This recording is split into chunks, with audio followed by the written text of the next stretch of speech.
Pledge of Allegiance. D.L. McClellan. I pledge allegiance to the flag of the United States of America and to the republic for which it stands, one nation, under God, indivisible, with liberty and justice for all. And now for the national anthem, D.L. McClellan.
Alrighty, roll call and verification of quorum.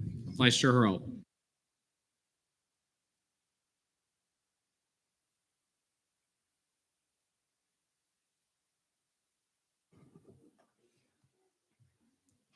Trainer, Present. Tribble, Here. Moda, Here. Kira, Here. Nimbarji, Donovan, McClellan, Present. Millington, Present. Temple, Present. Capozzi, Caldwell, Present. Spalding, Present. Castillo, Parmar,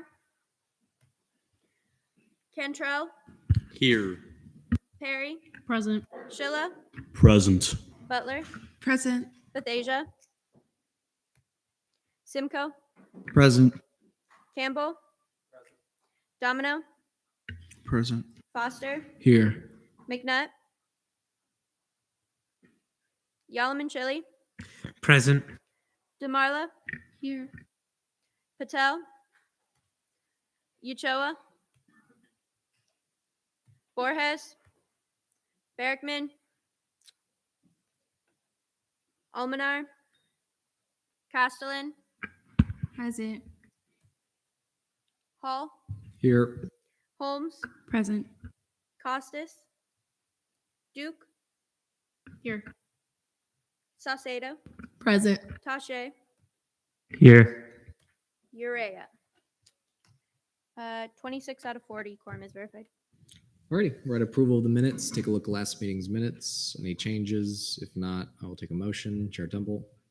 Move to approve last meeting's minutes. Motion to approve last meeting's minutes. Any objections? Seeing none, or approval of the agenda. Take a look at the agenda tonight. Ila Yalaman Chili. Move to approve today's agenda. So a motion to approve today's agenda. Any objections? Seeing none, we're now at open forum. Is there anyone in the back wishing to speak during open forum? Seeing none, announced from student body president, none. Announced from student body vice president Martinez.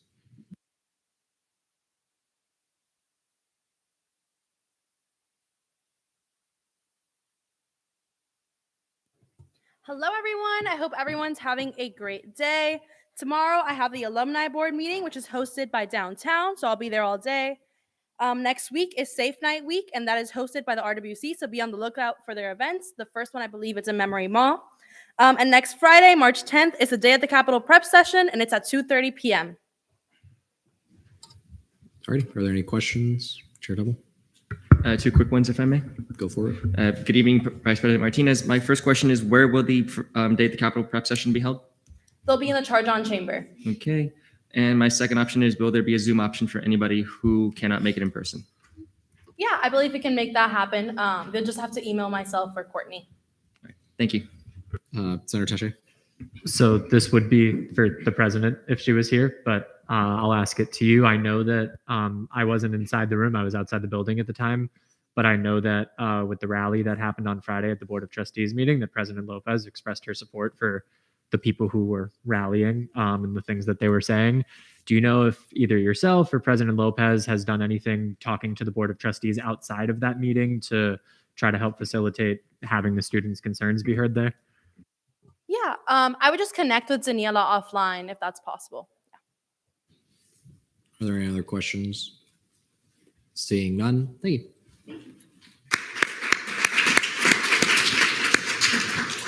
Alrighty, Comptroller's report. Comptroller Urchin.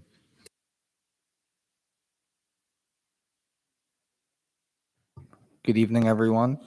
I'll be starting the finance office meetings in the coming weeks. The CRT current account balance is $145,681.30 with a reversion rate of 0.83%.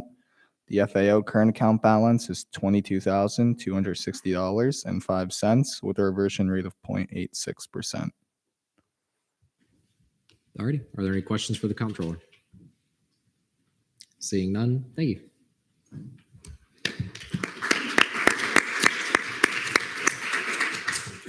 Alrighty, moving on to Cabinet Forum. Announcements from the Director of Communications, Director Turner.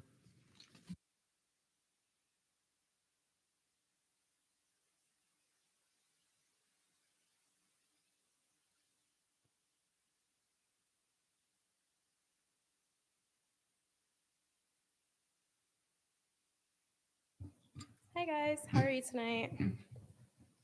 Good, cool. All right, so I hope you guys are having a wonderful day. Today was really fun as far as the SGN tour, but I wanted to give some updates as far as comms. So before I get started, this was the recap that I shared with, sorry, I'm losing my train of thought. It's been a very long day. This is what I shared with Cabinet during our spring retreat earlier this semester. So Brody, if you could tap, please. Oh, sorry, I didn't know that. You learn something new every day. All right, so these are insights for social media. So Instagram has increased. Actually, can I resend you the link? I updated it, and I don't think I sent you the right one. It'll take literally 2 seconds. Sorry about that. Guys, give me a second. I apologize for that.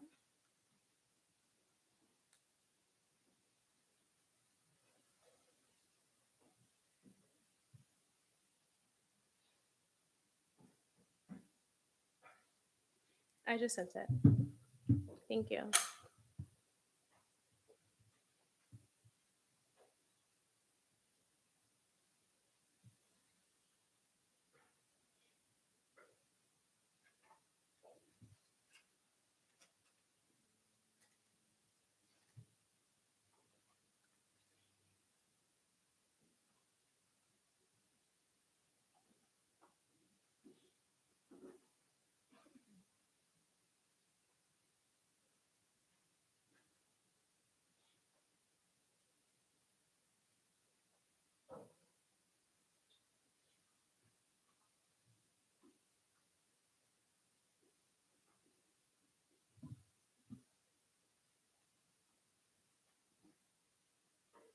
Beautiful. All right, this is the correct one. All right, so Instagram has increased. Instagram is our main platform. I'm sure you guys are all aware of that. So right now, I think we're at I can't really read that from here, but I believe it's like 17,930 followers. So we're growing. My goal is to hit at least 19 by the time I leave. It's a couple of months, but big goal, but we'll see. TikTok's slowly growing. We're at, I believe, 230 followers now. Twitter has decreased. The large decrease, I think it's probably over 800 now. At the time when I presented this, I think it was 600. That was because of the whole controversy between the budget. Mentions were going insane. A lot of students were upset about that, and a lot of just, they don't really understand what really is going on. So we lost a lot of followers there. So my goal is to kind of increase that. And then LinkedIn, we bought that back this year. We're at 375 followers, which is really good. And then just some more insights on Instagram. I know that not everyone in this room is like a marketing person, but this is pretty important. So accounts reached, so that means that in general, over these past 90 days, we've reached over almost 50,000 students as far as people that I've interacted and like seen our posts and reels. And then the accounts engaged means the amount of like likes, comments, and shares that we've received. So we've hit over 36,000. Our impressions are literally almost at 1 million, which is insane. So that's really good. We've had over 19,000 profile visits and 1.5 website visits. I think I didn't update this number. This might be a little bit more than what it is. But website visits, it's through the link on our Instagram, like that link tree that we have. And then Linktree also gives me insights on that. So that's the number that I got it from. Next. It's not working. There you go. All right. So these are our top performing reels. So we have Don't Be That Person. That was the one we did back in the summer. Sorry, Sierra. That's what we did back in the summer. I believe when Emma was here because she was in the TikTok. So that was about biodegradable confetti. Shout out to Nicole, our sustainability chair. And then the second top performing one was Lizzie-Beth and Shelby, iconic duo. That was about the free Scantrons. So students know that we're more than free Scantrons and Greenbooks, but we actually have a lot more services that we offer. The last top one was the Black Business I cannot talk. The Black Business Showcase event. That was the first event that they did for Black Business Showcase, and that one performed very well. So shout out to Black Caucus. And then our top performing, that's supposed to be top performing post. I apologize. So the top basically are just items where we're giving away free things to students. So the Military Bowl tickets and the FAU bus tickets, that's under Peter's role. And then our midnight breakfast that Johnny organized for academics. Just something to note, students obviously love free stuff, so that probably will always be top performing. Other than that, Black Caucus got a lot of engagement on their reels that they did and just posts sharing their updates. I think the natural hair care survey was like the 4th one, so congratulations. So basically improvements for this semester, more TikToks. Just want to kind of increase that to weekly, just so we can grow our audience there and then just kind of reach a new audience. Students really like them. TikToks include reels as well. It's kind of the same thing. More content on Twitter. I'm trying to be a bit more vocal since we lost so many followers in such a short amount of time. I'm really trying to get that back up. So if you guys have any ideas, just let me know. To promote more positive stories on our website. I know you guys get a lot of requests from Nicholson reporters. I try to put positive ones on our actual SG website. It's under SG Scoop. If someone reaches out to you, let me know. And if the article's finished, share it with me and I can get it on the website. That's something that I would like to see continue for next year and years to come. I want to work more on branch spotlights. I think every branch so far has had a takeover on Instagram, so thank you for participating in that. But just highlighting more, some things that you'll see upcoming are reviews on the fiscal committees after the whole Twitter debacle and Reddit debacle. We want to make sure that students really kind of understand the changes that we've made to, well, not really understand the changes that we made to the budget, but more just letting them know like what each committee does, fiscal committee. So I spoke with Ryan about it.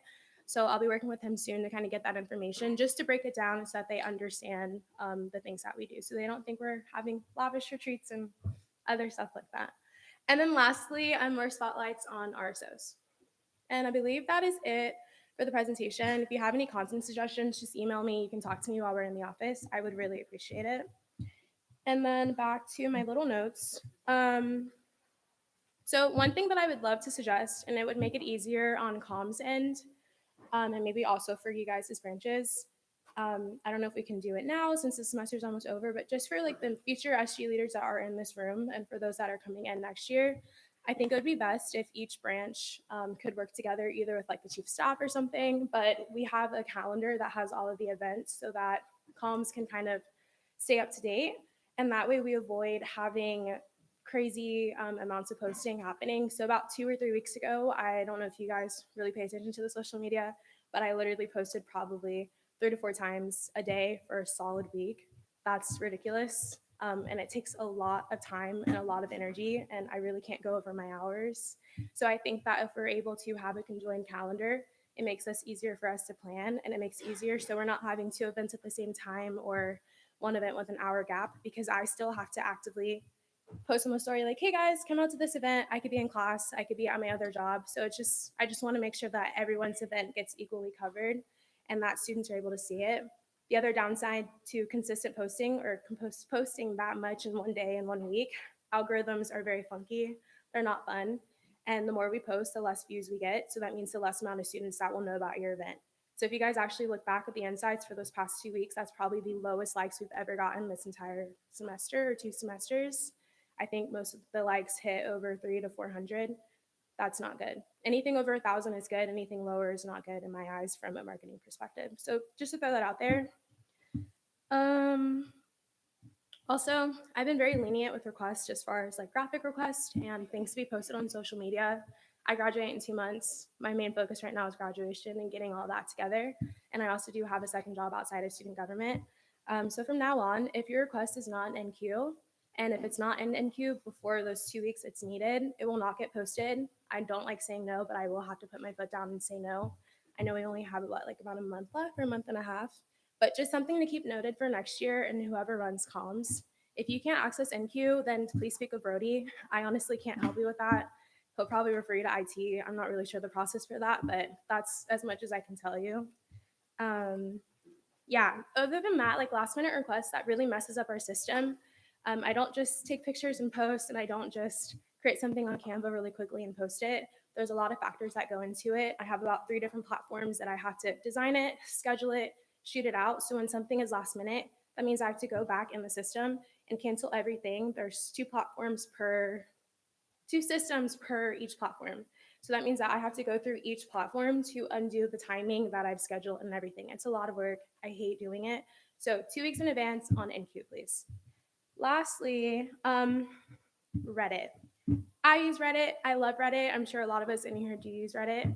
Perfectly fine. However, with the whole like debacle as far as the budget from a PR stance, I would really prefer you don't interact with students who do it. I can't tell you what to do at the end of the day. We're all grown adults. But I would prefer that you don't, if you do comment, and I've definitely seen it, and I don't know if it's really people from student government or just students, but please, please, please do not comment, I'm in student government. This is what's happening. This isn't what's happening. Because at the end of the day, we really don't know who Reddit users are. There's no way to really like confirm them without them actually stating who they are. So I don't want, someone here to actually say something that's true and then some student like, oh yeah, I'm in student government, this happened, and it's not true. So just to avoid confusion, just please don't interact. If you see something, like reach out to me and we'll try to figure out like a plan to attack that. Next, yeah, that's pretty much it. But if you feel like nothing is being if you feel like there's something that needs to be highlighted on Instagram or any other platform that we have that I'm not already doing, please let me know. Please put in those requests in a timely manner. But literally, like, I like to think that I'm approachable. So if there's something that you want to see or something that you want to see differently, like, please come up to me. I want to do the best at my job and I want to make sure that everything is covered. I just want to do good at my job, and I can't fix something if it's not being shared with me. So just keep that in the room. Other than that, that's the end of my very long report. Okay, before we do questions, Deezer Patel. President voting. So noted at 7:31 p.m. Chair Almanar. President voting. So noted at 7:32 p.m. Now we're in line for questions. Senator Taché. Yeah, this is for Dylan, Nick, Brody, whoever could answer it. Sarah, I know you were talking about setting up that Google Calendar and making sure that we can actually like make sure the events aren't overlapping with each other. Whose office/job would that be? Because I want to make sure like someone's claiming responsibility for that so it can actually happen, because that's a very valid point and we should probably try to fix that. Brody. Yeah, excuse me. So it depends on what exactly you're looking for, but like we have a calendar on our website that we have access to, and that's where we do all of our public postings. So like we have a calendar that exists. I don't know the order of time. So not even like a Google Calendar. So like one thing that we have for exec is we have a Google Sheets, and it has the dates in order or the events in order. So I don't know if that's like maybe each branch can have one and then we like combine it into one Google Sheets, or we just have separate ones that everyone like has access to and they can like pin it at the top of their email or something. Because I know probably some students don't really check the UCF calendar or like our calendar. Senator Taché. I have a better way of asking my question. Who should be the one yelling at people and reminding them to put stuff on that calendar or Google Sheet or whatever that is? Because that's probably the more important problem than it existing or not existing, is just people not using it. I mean, if you wanted my take on it, I think a Outlook calendar that is accessible by multiple people that can fill in for all the different branches, since having multiple separate calendars instead of one unified calendar that can be edited throughout the semester would probably be a good way to go. Yeah, I mean, I don't think that should fall on the comms team to set that up. I think that's more, you could have each branch set up their own, but I think having one for everyone that allows the branches to actually put their things in it would be a good idea. Yeah. All right. Are there any other questions? Vice Chair Control. So, I guess just out of curiosity, is the UCF subreddit moderated by anybody in student government, or is that a third party? I don't moderate it, so I'm assuming it's a third party. I'm of the belief, or Brody, if you have a better. I do official believe it answer. is moderated by somebody at the university. Is my understanding. Don't quote me on it, but that's my understanding. I've heard that before, so I'm probably sure. All right. Are there any other questions? Seeing none, thank you. Thank you. Have a great night, guys. Announcements from the Sustainability and Innovation Coordinator, Coordinator Borson.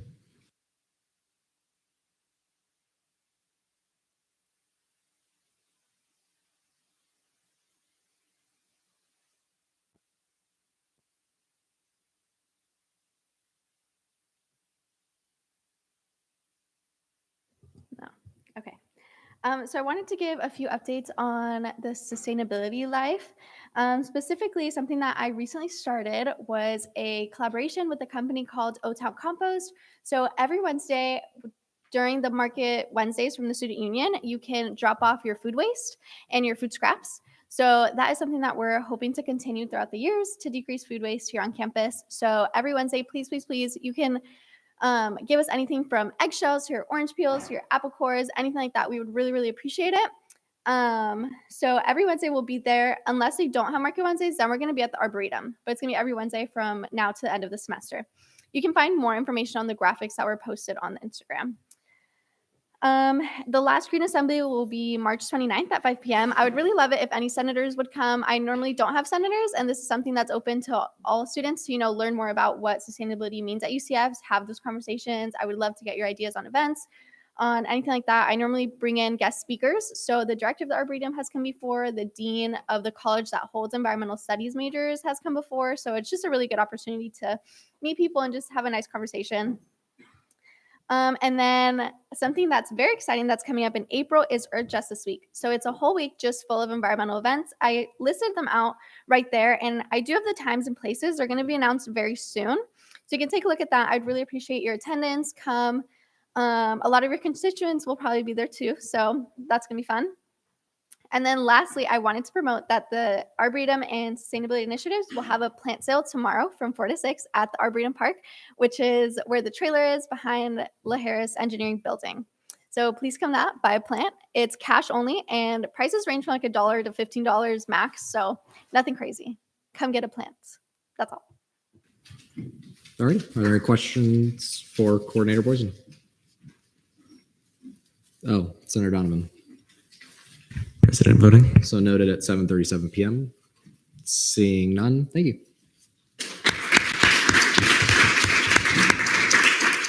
Announcements from the Digital Media Coordinator, Coordinator Smith.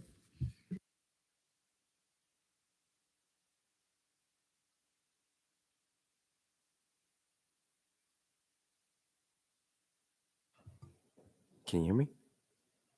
Awesome. Good evening, everyone. Just giving you guys a February recap. So what I've done this month is I've had the event Night Shot. So 130 students came out. A lot of them's come up to me and said they love their headshot and they're using it for LinkedIn. Another one I took pictures for the Alumni Government Conference. Next one was the Afro-Latin Unity Day. So I was out there with Jay taking pictures as well. I took pictures at the Black Business Showcase, the Women Empowerment Conference, and we made the Women's Empowerment promo video. I took SG on tour pictures today. Those will be done by next Friday. And then I have Senate Headshots Part 2 tomorrow at 12 to 1:20. Last thing is I won't be in the office Monday through Wednesday. So if you have anything, please email Sierra if it's anything urgent. All right. Are there any questions for Coordinator Smith? Seeing none, thank you.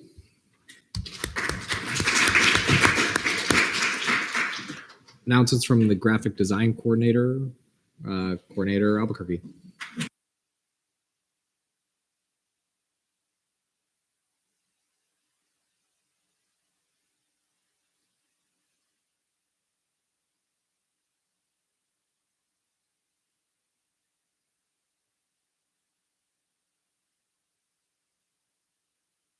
Here? Now? Yeah? Okay, good. So this semester has been a little hectic. I've been working on graphics like every day.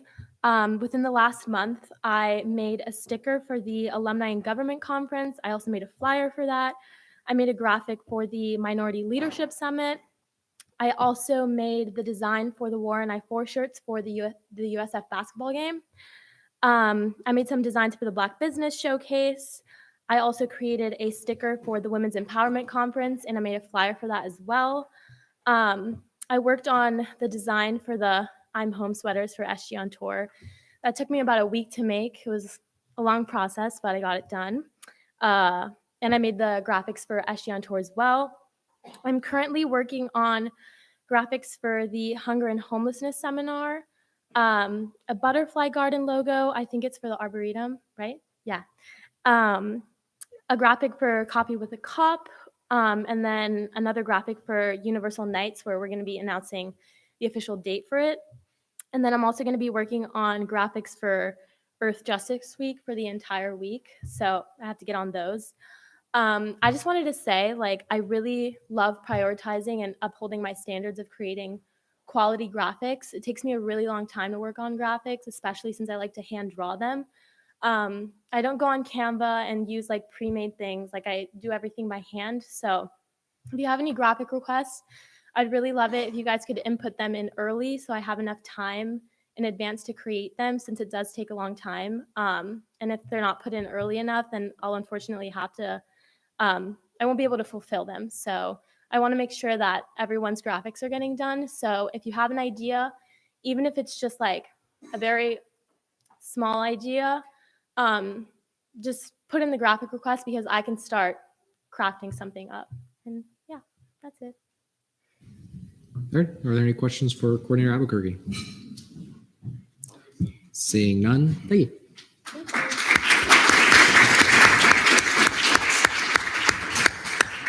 Joe Boris. President voting. So noted at 7:41 p.m. Announcements from the Chief Justice Silva. All right. Hello, Senate. Today, Maxwell from Student Conduct and Academic Integrity came to speak at our JLC meeting to inform our members of JLC a little bit more about the Student Conduct and Academic Integrity process. Juice with the Justices is on March 7th in the atrium. Come by to get a free smoothie. They're super good. It's not Smoothie King this year. It's going to be from Barney's in the library. So that new place, I don't know if you guys have tried it, but it's so good. So yeah, come by and get a free smoothie, talk to our justices. We're super cool. And our current initiatives for the judicial branch are to make the Judicial Night Connect and the website more accessible by adding audio and having a version translated to Spanish. So yeah. All righty. Are there any questions for Chief Justice Silva? Seeing none, thank you.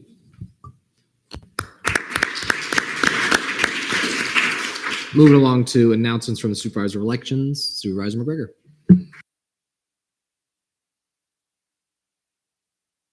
Hey, Senate. Just a few announcements today from me.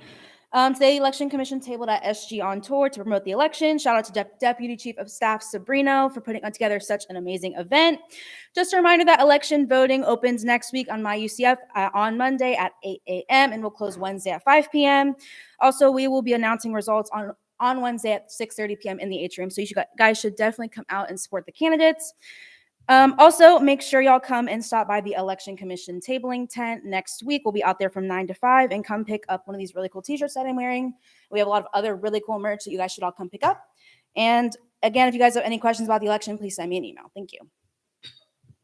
Alrighty, are there any questions for Supervisor McGregor? Seeing none, thank you. Alrighty, announced from the Activity and Service Fee Committee Chair, Chair McClellan allowed me to just say nothing new, and as well as reach out if you have any budget questions that may still be lingering. Announced from Scholarship Committee Chair, none.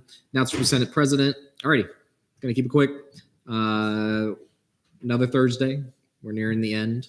To clarify, because I know you were told the 23rd is our last meeting, the 30th is our last meeting, so just be aware of that.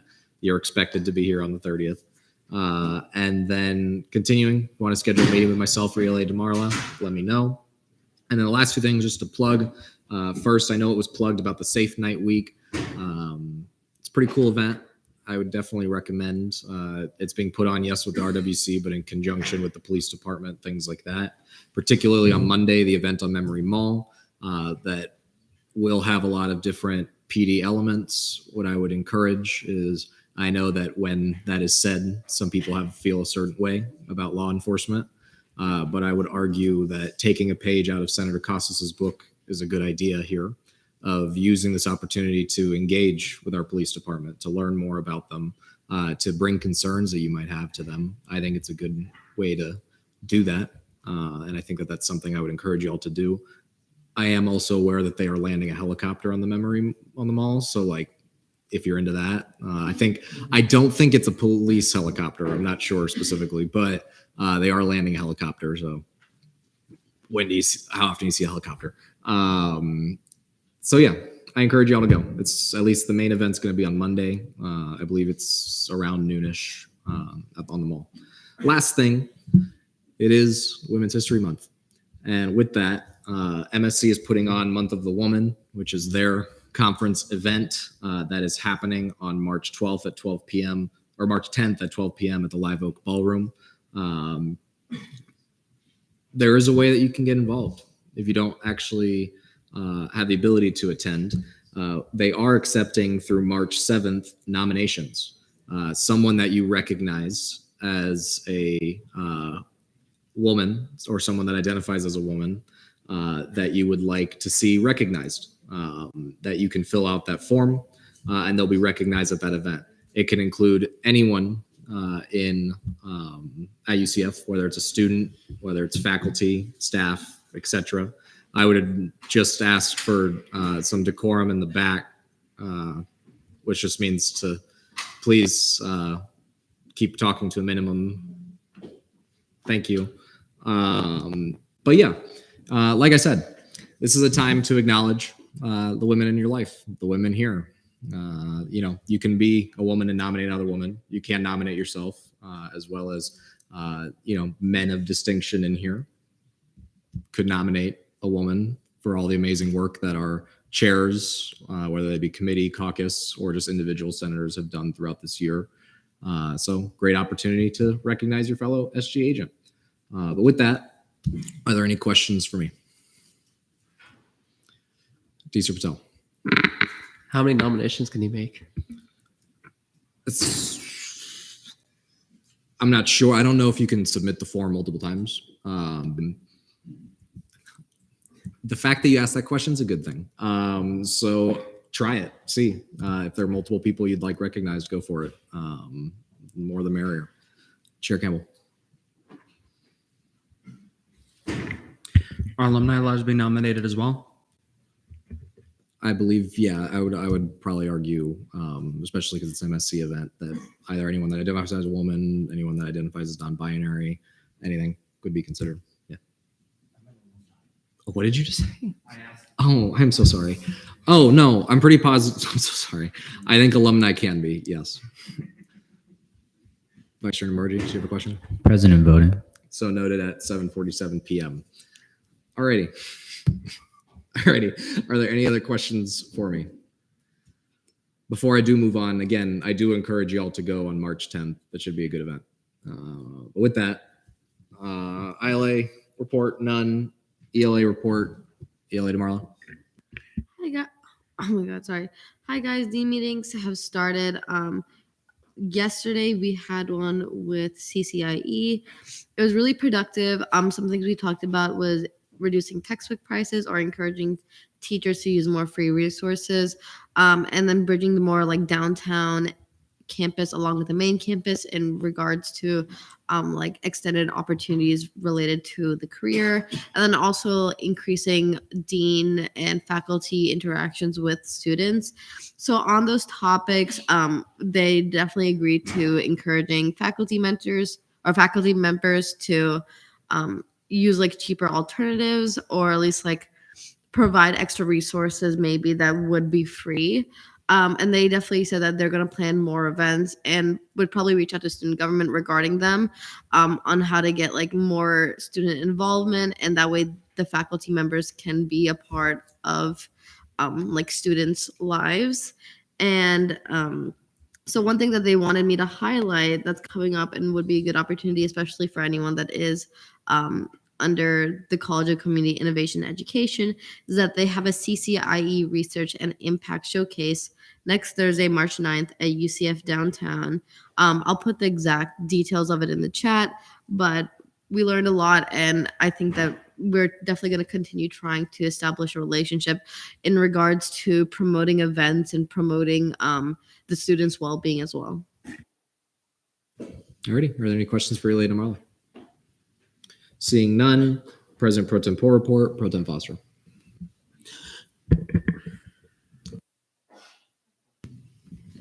Hey everybody, happy Thursday. I'll try to be super quick like Speaker Hall. So kind of like digital media coordinator Smith said, Senate headshots have been scheduled for tomorrow, Friday, from 12 to 1:20. So you should probably go there if you haven't gotten a headshot yet. It's a pretty big window, so it's not like 30 minutes like how we had planned to do in the past. It's about an hour and 20 minutes to come get a headshot. So even if you could just take 5 minutes out of your day, as long as you're not missing like an excessive amount of class, headshots will probably take like a couple seconds. You can ask anybody who's already had one. So if you want a headshot for your LinkedIn or anything like that, it's a free headshot. So I encourage you to go get a headshot if you're available at the time. I sat in LJR this week and we saw legislation that AG Moore recommended that we see last week. It all passed favorably. We will be seeing it as well tonight. Just like simple things like changing the titles and things of that nature. I guess lastly, I want to give a huge shout out to Chair Urea and Vice Chair Harrell for holding SLC this week since we were all out on the SG on tour. So I want to give a round of applause to them.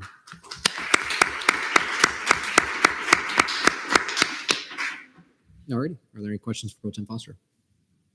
Vice Chair Duke. If we've already gotten a headshot, do you know when we're gonna get those? I can answer. So the plan is to have the headshots for tomorrow because they're all in one file. And then once those are done, we're going to disperse it to everybody just so we have all three different headshot occasions all kind of just in one. But yeah, we have them currently. So. Can I get a headshot and just like a t-shirt, or should I get dressed up?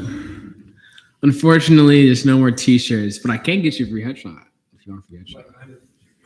No, I think he just meant any t-shirt. Oh, any t-shirt? A free t-shirt? What kind of t-shirt do you want? No, he's just saying, can he get a headshot in like a normal shirt? Oh, yeah, I don't see why not. It's up to Yeah. you. It's just your headshot. Yeah. Okay. Alrighty, are there any other questions for Pro Tem Foster? Seeing none, Deputy Pro Tempore of Legislative Affairs report, Dylan McClellan. Good evening, everyone. I hope you all have been having a good week. Today, we will be seeing one fiscal bill on first reading and 4 on second reading, in addition to 5 pieces of internal legislation on second reading and 1 on first. As always, all internal legislation needs to be submitted to me by Wednesdays at 5 p.m. to both Pro Tem Foster's email and myself, SGA_pro and SGA_DLEG, respectively, to be considered. Once you submit your legislation, I'll be in contact with you to make sure that everything is all good, or if there's anything that needs to be discussed concerning it. If you do not respond, may not be approved. Fiscal leadership is currently working on a piece of Title VIII legislation to adjust FAO and CRT funding caps to reflect the decrease in their budgets for the fiscal year 23 to 24 to avoid running out of funds. This change would be effective starting July 1st when the new fiscal year takes on, so that things don't run out as soon as February 2024 if things were to go as similarly to this year as they do, or if next year they go similarly to this year. And then if you do submit legislation as a Google Doc, please make sure that you make it viewable, at least in the permissions, so that I may be able to view it. And then if you ever have any questions concerning anything, please let me know. Alrighty, are there any questions for Delia McClellan? Seeing none, Deputy Pro Tempore Senate Relations Report, Deezer Patel. Hi guys. As mentioned, I had the privilege to go on the SG tour trip today. We did an amazing job with connecting to all the students on all the different campuses and making it known how the legislative branch can be of service to them. Our flag football team had a great turnout for their first game. We're still in the works of establishing our star quarterback and had a practice last night for that. We're planning on the SG field day still, and it'll be on the 25th of March at Lake Claire. And then SLC ran very smoothly today. They did their first mock committee meeting, and it was for LJR, and who better not to run it than the LJR leadership. So thanks to both Briannas for slaying and doing an amazing job. Alrighty, are there any questions for Deezer Patel? Seeing none, caucus reports, APIA caucus, Chair Patel. We did not meet this week, but we'll be meeting next week at 2 p.m. on Tuesday. Any questions for Chair Patel? Seeing none, Black Caucus report, Chair Holmes. Hi, everyone. I know Grace did a thank you last week, but I wanted to reiterate it myself since I'm here. So we had no meeting this week, and I just want to personally thank everyone who helped out last week, including our caucus members and SGLCers. That was greatly appreciated. Our tote bags and pins are going extremely fast, so if you want one, go ahead and get them. And I want to personally thank D&I Coordinator Collins, who isn't here today, I don't think. But she really works extremely hard. Like, I don't think y'all understand. She really helped bring the Black Business Showcase into fruition, as well as Vice Chair Castellan. And I want to thank Chief of Staff Brandon Greenway and Director Turner for their help with everything. It had been very hectic for the past month, but it turned out amazing. And I'm so grateful for exec's collaboration with us. It was greatly appreciated. And, you know, it takes a village to complete these things. And to our other SG agents that came and checked out the event, your support was greatly appreciated. And that's all from me. Alrighty, are there any questions for Chair Holmes? Seeing none, Disability Caucus report, Chair Campbell. Yeah, we didn't really meet this week. We didn't have anything new to discuss or work on. We do have some stuff in the works for next week. All right, any questions for Chair Campbell? Seeing none, Latin Hispanic Caucus, Chair Salcedo. Hello, everyone. So we have not been able to meet these past 2 weeks because we have not met quorum, unfortunately. But we are scheduled to meet tomorrow at 12 in the SG conference room, as always. Any questions for Chair Salcedo? Seeing none, LGBTQ plus caucus, vacant, women's caucus, Chair Moda. Hi, everybody. Happy Women's History Month. So we just had a brief meeting this week, and we will be tabling at the MSC event that Speaker Hall has spoken about. We are also currently working on the Women's Market Day, which will be March 28th. And also, I want to do a little history, day in history facts. So 1903, the Martha Washington Hotel opened for business in New York City. This hotel had 416 rooms and it was the first hotel exclusively for women. So, Alrighty, are there any questions for Chair Moda? Seeing none, unfinished business, none, fiscal committee caucus time. Before we break, just because I wasn't able to talk to either of you, Chair Borges, Chair Tribble, do you want to have it at the same time or do you want one to happen before the other? What would you prefer? Same time. I'm fine with the same time. I can send the slips after. Okay, so ORS will meet in here in the chamber and CRT will meet in the conference room.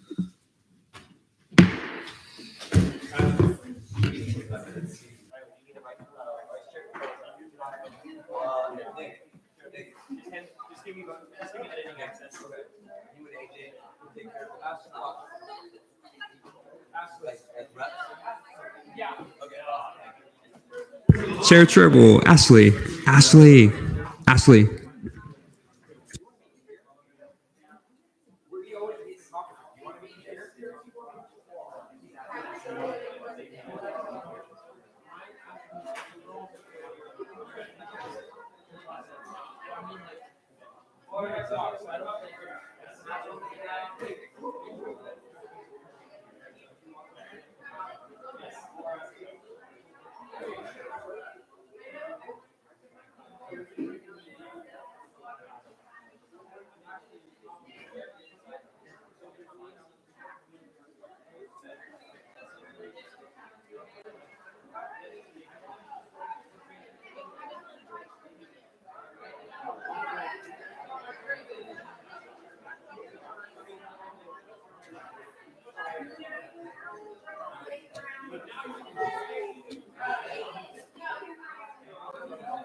I call this meeting to order at 8 p.m. Roll call and verification of quorum. Vice Chair Perry. Chair Tribble. Here. Senator Harrell. Present. Senator Batasia. Senator Duke. ORS Rep. Pro Tempore Rep. Quorum is verified 4 out of 5. Okay, we're now on approval of the minutes. Take a look over last meeting's minutes, then I'll take a motion. Brianna. Move to approve last meeting's minutes. There's been a motion to approve last meeting's minutes. Are there any objections? Seeing none, it stands approved. Take a look over today's agenda and I'll take a motion. Brianna. Move to approve this meeting's agenda. There's been a motion to approve this meeting's agenda. Are there any objections? Seeing none, it stands approved. Announcements from me. Tonight we're seeing 5 allocations in old business and 1 allocation in new business. Any questions? Okay, announcements from Vice Chair. None. Announcements from committee members. None. Announcements from non-committee members. None. We're now in old business allocations, 54,429. Each of the following allocations are no longer seeking funding as individuals. They're going to be seeking funding as a group in the 1 allocation in new business. And I yield to questions. Go ahead. Move to see allocation 54,429, 431, 433, 434, and 435 as a block. There's a motion to see allocations 54,429, 431, 433, 434, and 435 as a block. Are there any objections? Seeing none. Are there any questions about these? Brianna. No, move to debate. There's a motion to go to debate. Are there any objections? Seeing now we're now in debate. Anyone with debate? Brianna. And they no longer need funding. Should we just deny or PPI? PPI, yeah. Okay. Wait, PPI it? I don't know. Brody, do we deny or PPI? Okay, move to vote. Okay, there's been a motion to vote. How do I vote for a PPI? We just motioned to poke. I'm just motioning to vote. So we can. Okay, there's been a motion to vote. Are there any objections? We'll just vote. All those in favor, all those against, all those abstaining, with a vote count of 0. How many? 0 to 4 to 0. All these are denied. We are now in new business allocations 54,436 YDSA. Is there a motion for speech questioning debate? Brianna. Motion for 5-minute speech. There's a motion for 5-minute speeches, 10-minute questioning, 10-minute debate. Are there any objections? Seeing none. Lex, you have 5 minutes. Just tell us a little bit about YDSA, what conference you're going to, and what you're requesting funding for. Okay. Hi, my name is Lex Tracton. I am the outreach coordinator for UCF's chapter of the Young Democratic Socialists of America. YDSA is a socialist political organization on campus. We do a majority of things, anything from assisting with unionization in the Central Florida area, environmental justice action, mutual aid, like our clothing drive back in October. And we are seeking funding for the annual YDSA conference in Chicago, Illinois. This conference happens every year. And basically, it is national YDSA members coming together from across country and congregating in Chicago to attend workshops that discuss political organizing and other tactics that our chapters can pursue and bring back home. Also, we listen to guest speakers at this event, and it's also a very important event for networking as chapters from across the country are meeting in one place. And it's very important in the socialist movement to share our ideas from university to university, see what works and see what doesn't. And our RSO is requesting funding for lodging for 9 people, and this will be 3 rooms. Should I give the cost breakdown? Okay.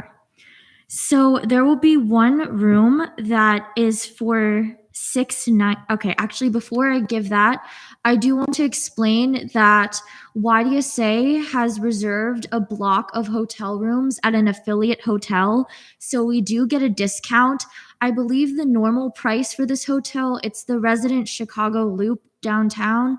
I believe it is $254 usually, but with the discount provided by National YDSA, it is $169 a night. So it's a significant difference. But I have provided the link to that discount in the RSO funding request form, and I can send it again if necessary.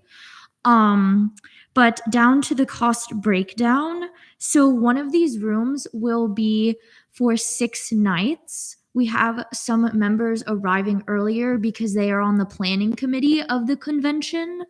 And so for 6 nights, the total cost for that room is $1,014. And then we have another room that is 4 nights. Some individuals are arriving a day before the conference begins to settle in. And that total for 4 nights will be $676. And for 1 room, it will be 3 nights. And those are individuals who are arriving the day of the conference. And that total will be $507 to a total coming out to $2,197. Now, I know the cap for RSO seminar conference funding is $2,000. So I do understand the $197 will come out of pocket for the attendees. All right, thank you. That was really thorough. So we're now questioning. Anyone with questions? Go ahead, Brianna. 4, if I may. No. Do you have 2 financially trained officers? Yes, we do. Callan Johnson and Larkin Cibulo, and also myself. Okay, you too. So 4. I figured you did, but are you aware of the post-funding process? I know the beginning of it, that we have to check back in with the activity fee accountants, but I'm not exactly sure how to go about that and what I have to provide for documentation wise to them. Would you like me to explain? Yes, please. Okay, so pretty much what the main part of it is, you have to spend at least 80% of the money we provide you, which I don't see being an issue. Seems as you requested more than what we will be giving you.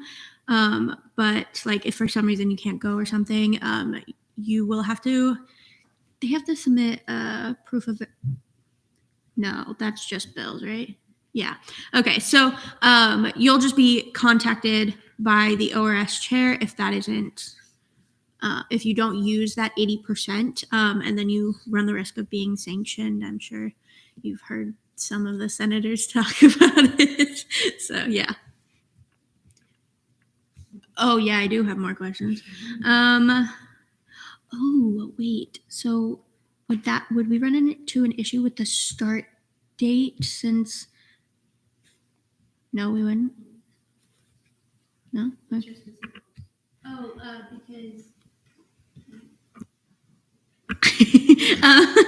because of like the hotel starting at different dates. It's okay. I made sure to I know we've done it before, but I double checked again today with Long, and he said it's totally fine, and it's fine to do the separate rooms for separate dates. Just want to make sure. And then, so can you verify the dates? Oh yeah, sorry. I know I forgot about that. It will be happening April 14th through 16th. Is that correct? Yeah, 16th. What dates, like for the room that Oh, you're for getting the first? request? Okay, Yeah. yes. That will be April 12th through the 18th. And then how will you be funding the extra $197 that we cannot provide you? Our members will be paying out of pocket. We're also, Why Do You Say has also been selling plants that we acquired off of Facebook Marketplace to help fund our members in their plane tickets and then like whatever else, like food and stuff like that. Any cost incurred. Plants sale. Are you bringing any international students with you? No.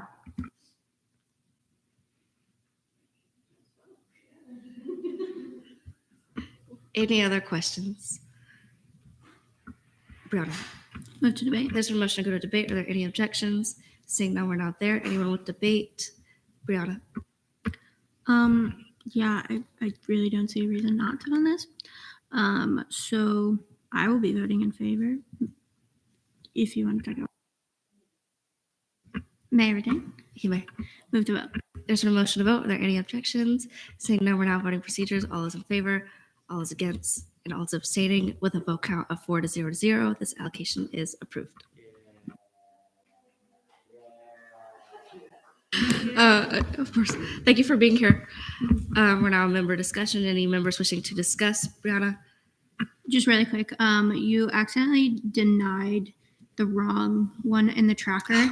54,430 you denied, but it was supposed to be 431. Oh, so true. Thank you. Of course. Okay. Any other? Yes, Brianna. So I had an event to plug, but I forgot about it. The Arboretum plant sale? Oh my God, yeah, Laguna that. I will be going there, but that was not the event but I'll shout that out. I'm gonna be there. I'm gonna go. Yeah. Oh my God, I can't remember. Next Friday, my RSO is having a social we're going to go mini golfing at Congo River. So if anyone is interested and wants to come mini golf with us, I think we're pretty cool, but some people might not. But yeah, come out. Very good. Thank you. Any other members wishing to discuss? Okay. Miscellaneous business? None. Brianna. Move to adjourn pending final roll call. There's a motion to adjourn pending final roll call. Are there any objections? Seeing none. Vice Chair Bray. Same as initials, 4 out of 5. 5. I adjourn this meeting at 8:12 p.m.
All righty.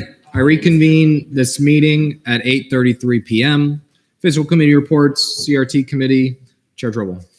So as of this past week, we've allocated over $520,000 and impacted nearly 1,500 students. In committee old business allocations, we approved 54,411 with a vote count of 5 to 0 to 1, and 54,413 and 423 with vote counts of 6 to 0 to 0.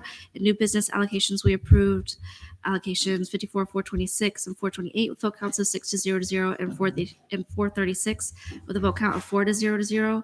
And we denied allocations 54,432 with a vote count of 0 to 6 to 0, and 429, 431, 433, 434, and 435 with vote counts of 0 to 4 to 0. And we postponed 54,425, 427, and 430 by general consent.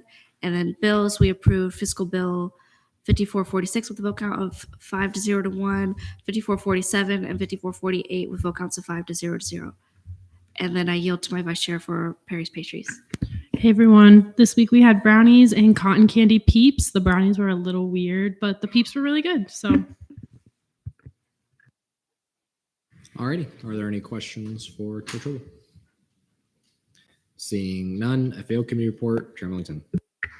Hey guys, happy Thursday.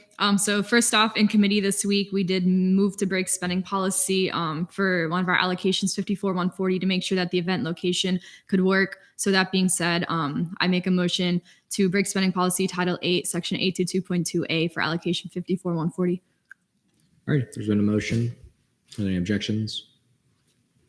Seeing none. Good. All right, move along. Okay, awesome. Thank you guys. So in committee, old business allocations, we approved 54-131, 7-0, postpone 54-129 by general consent, PPI'd 54-130 by general consent. New business allocations, we approved 54-134, 8-0, 54-136, 7-1-0, and then 54-137, 138, 139, and 140, 8-0. We postponed 54-135 by general consent. And fiscal bills, we approved 54-49 and 50 with vote counts of 8-0. And I yield to Vice Chair Nabagi. All right. Hi, Senate. So the first one we have is Muslim Student Association hosting Petals for Profit. We allocated over 100 roses to them for March 8th, and they're going to be handing them out to any student that wants to get them. So if you want to stop by and get a rose and help them spread the love even more, go out. Peruvian Student Association is hosting Peruvian painting on March 23rd. And just to show their culture a little bit more, make sure that people are aware about how Peruvian styles are influential on Latin American styles, just spreading awareness. And also, I also wanted to raise attention because we've been allocating a lot of promotional items lately. So especially for Mexican Student Association, American Marketing Association, and First Person View Nights are just 3 of the many allocations that we've sent for promo items. And a lot of these RSOs are actually having trouble having proper tabling events. A lot of them are losing their tabling. So if there's any way that if these are RSOs that you guys represent that you want to reach out to help them have better tabling schedules so they can send their promotional items out so that they can raise awareness to their club, then definitely reach out to them. Thank you. Alrighty, are there any questions for Chair Millington? Seeing none, ORS Committee Report, Chair Borges. Our committee voted not to meet this Tuesday, but we had our caucus just now. We postponed by general consent, post-funding reviews, FAO 54034. I don't really have to read this. I guess I'll read it anyway. Verification of purchase forms, Senate Bill 5422. We voted on post-funding reviews, CRT 54056, 0%, general consent, and CRT 54071, 5%, 5-0 to 1. Verification of purchases forms, Senate Bill 5425, the vote count of 5-0 to 0. Victor is not here, but I'll just say that Senator Shidla had a lot of great art posted in the group me, 10 out of 10. So yeah. Alrighty, are there any questions for Chair Borges? Pro Tem Foster. Why did ORS not meet on Tuesday? Yeah, so none of the students that we have on the agenda could be there. One of them did contact me and said that Thursday's caucus was better. However, he can't be here today. He'll be here next Thursday though. So he'll be here at the next caucus. We're gonna have to caucus again. But basically if no students are there, I'm not gonna force my committee to come, and I had a vote and the committee voted not to meet, so. Okay, are there any other questions? Seeing none, fiscal legislation, notice legislation on first reading, bills, fiscal bill 5451 is remanded to CRT, resolutions none, special acts none, notice legislation on third reading none, notice legislation on second reading, bills. Is there a motion? Chair Temple. Move for 5-minute speeches, 5-minute questioning, 5-minute debate. Motion for 5-minute speeches, 5-minute question, 5-minute debate. Are there any objections? Seeing none, fiscal bill 5446, funding for 11 members of students for the exploration and development of space to travel to the Spaceport America Cup in Las Cruces, New Mexico from June 18th to June 25th. Senator Yalamachoy, is the RSO present? I do not believe so. All right, 5 minutes whenever you're ready. I was about to say that can this bill be postponed to next week and so that I can get time to contact the RSO and see if they can come in at next week's Senate meeting? Pro Tem Foster. May I direct a question to D. Lake McClellan? You may. If we postpone this bill until next week, will it be out of timeline? No, it will not. Ready? Is there a motion? Pro Tem Foster.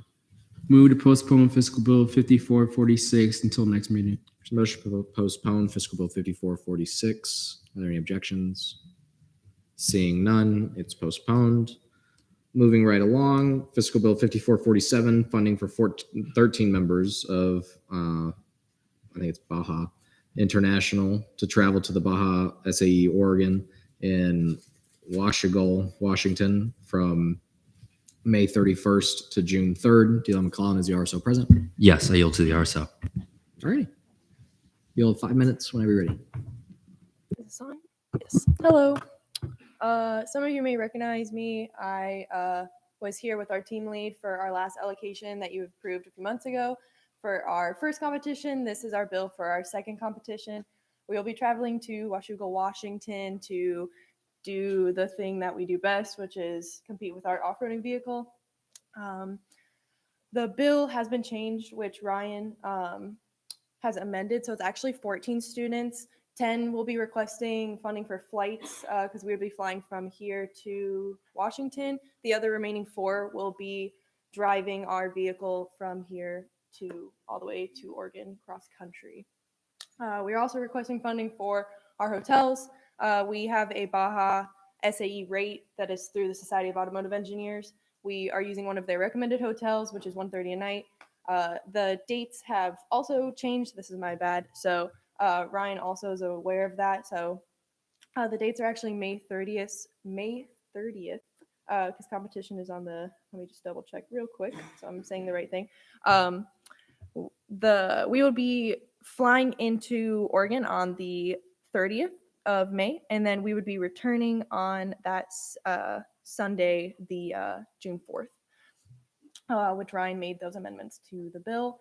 And yeah, so if any have any questions. All right, we're now in line for questions. Chair Tupple. First off, good evening, and may I direct a question to either D. McClellan or the RSO representative? You may. So I see on the bill that there is an additional member. I'm sure you kind of explained that briefly. Can you please clarify as to why this additional 1,081 is being included? Yes. So when we met for our first seeing of the bill yesterday, one of our members will be interning in Ohio at the time. So we're requesting hers be separate because she will be flying from Ohio to Washington. So her flight will be separate from the remaining 10 people. 9 of us will be flying together from here, and then she is the last one flying from Ohio to Washington. Chair Tupple, did you have a follow-up? Okay. All right, are there any other questions? Senator Domino. Just more of a clarification question. So is the funding for the individual from Ohio, does this funding include their flight from Ohio to Washington, or is that coming out of their own individual pocket? No, they are included in the bill, which we clarified yesterday with Ryan, that they're still going to be included in the bill with the total of the 14. Theirs will just be a separate flight rather than the other 9. Alrighty, still in line for questions. Seeing no other questions, Chair Tupple. Move to debate. So motion go to debate. Are there any objections? Seeing none, we're now in debate. Deal McClellan, your amendments on that? Yes. So basically, the amendments are just that.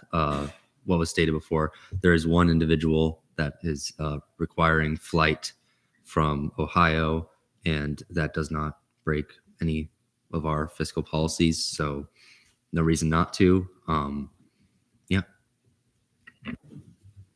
And then to the RSO, these are the agreed numbers that on the updated bill that D.L. McClellan put forward. Yeah. Yeah. So it is adding $1,081.40. So the new total would be $8,199.65. Your contribution will be $4,099.83. Ours is $4,099.82. Yep. Alrighty, Brody, I'll see that as technical. We're still in debate. Chair Almanar. I will be voting in favor of this bill, mainly because UCF is notably a very large engineering school in Florida, and we've done nothing but support our STEM majors in the past, and we should continue to support them. Alrighty, Chair Tupple. Yep, I will concur with Chair Almanar. This looks fantastic, and I love the opportunity to see our students go out and actually drive some really cool cars, and especially ones that they made on their own. And if I'm not mistaken, that is the same car that you brought up a few months ago. Am I thinking of something else? Yes, no, that was the one, because we still have another one at shop, but we brought our most recent vehicle from last year's competition when you guys saw it, when we brought it a few months ago. Yeah, no, I'm absolutely voting for this bill because I was already sold on that prospect as is. Alrighty, still in line for debate. Chair Moda. Move to vote. So the motion to vote on fiscal bill 5447. Are there any objections? Seeing none, or there?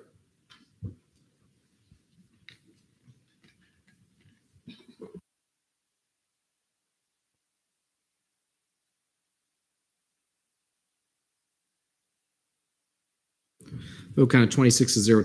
Fiscal bill 5447 passes favorably on second reading.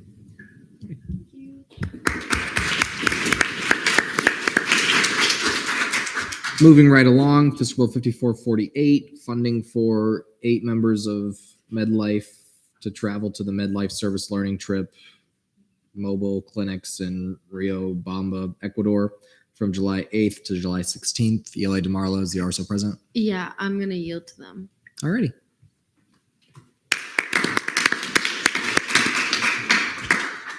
And you'll have 5 minutes whenever you're ready.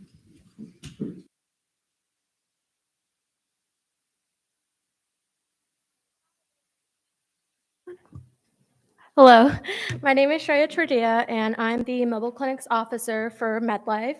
And I'm here to request as much funding as you guys are willing to give us for our service learning trip to Rio Bamba, Ecuador. We will be flying in on Saturday, July 8th, and we will be leaving Sunday, July 16th. So on the service learning trip, members will get the opportunity to work alongside the medical professionals from at the Ecuador community, run educational programs for underserved children, and also work on development projects such as painting a house or building staircases.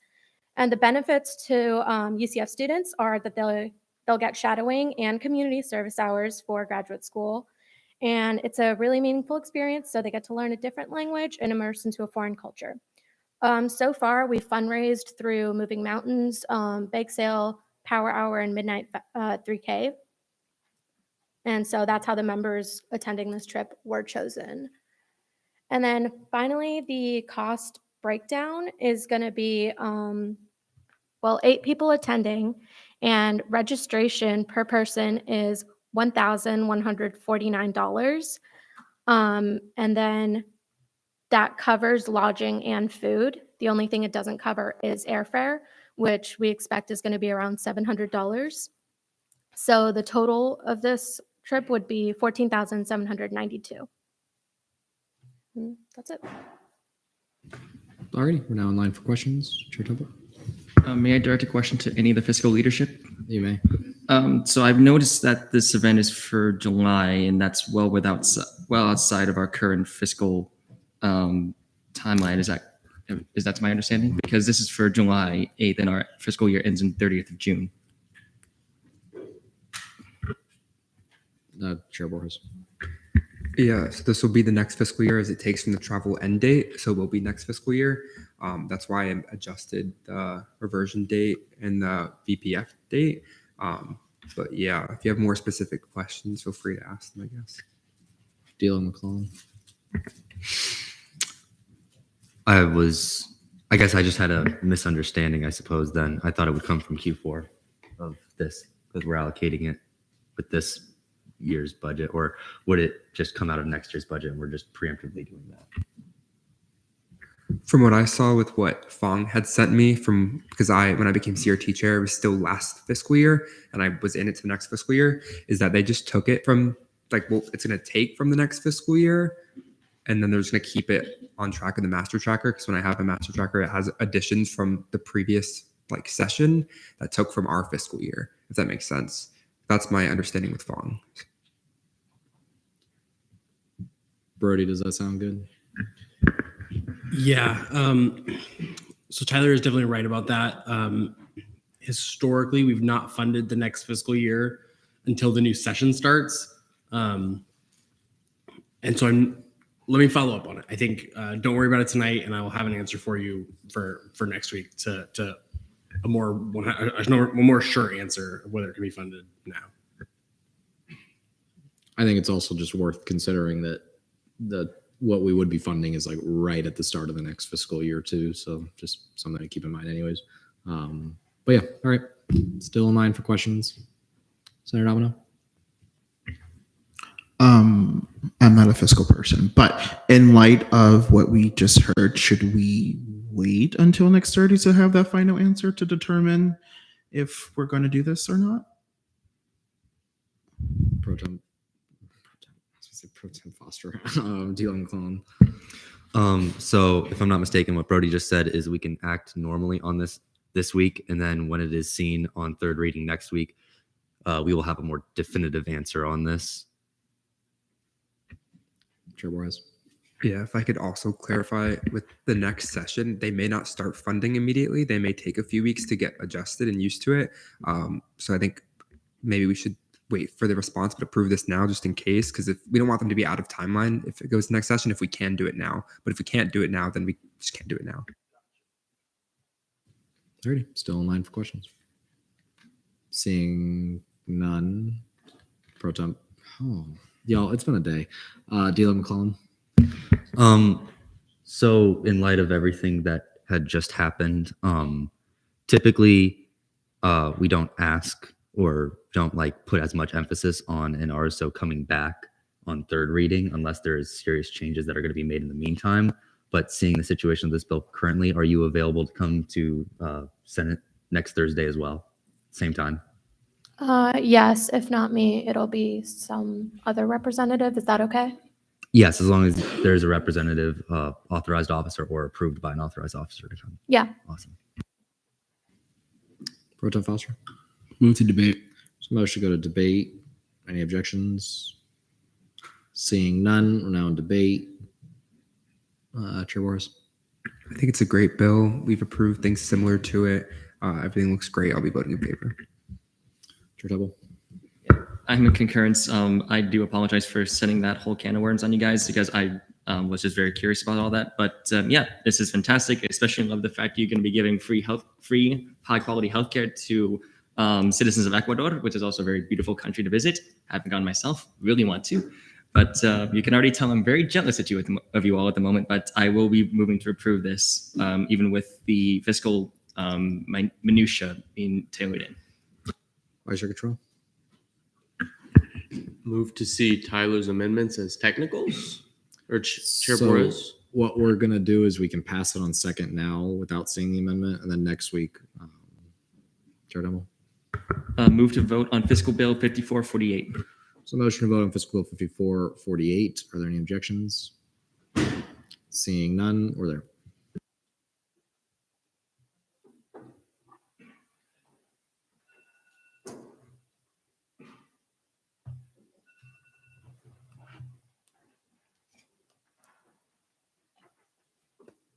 Vote count of 24-0 to 0. Fiscal 5448 passes favorably on second reading.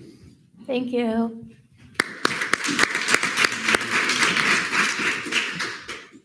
Moving along, fiscal 5449, funding for the Knights Experimental Rocketry to build rockets for the Solid Propulsion Project in Palm Bay, Florida on June 30th. Vice Chair Control, is the RSO present? I believe so. I yield to the RSO. Alrighty, and y'all will have 5 minutes when you're ready.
Alrighty, we're now in line for questions. All those are questions.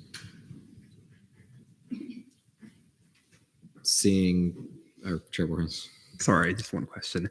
You guys get funding a lot, so I'm sure you're aware. But just so I want to make sure you guys understand that your event date is on the same day you have to have all your funds used by. Do you understand that?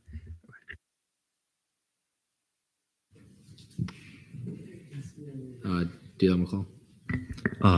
Just for Brody, the comments on the doc were approved in committee. Alrighty, still in line for questions. Seeing no questions, Chair Temple. Move to debate. Motion to go to debate. Any objections? Seeing none, we're now in debate. All those wishing to debate, Chair Borges. They're great. They always use their funding. I never have to call them into ORS, really. Well, I guess technically once, but they've been great. So I'll be voting in favor. This looks great. They're going to do great. 10 out of 10. Vice Chair Spalding. Whoa, may I retain? You may. Okay, I support it. They're going to do great. We love helping our RSOs. This is a perfect opportunity. With that, move to vote. Motion to vote. Any objections? Seeing none, we're there.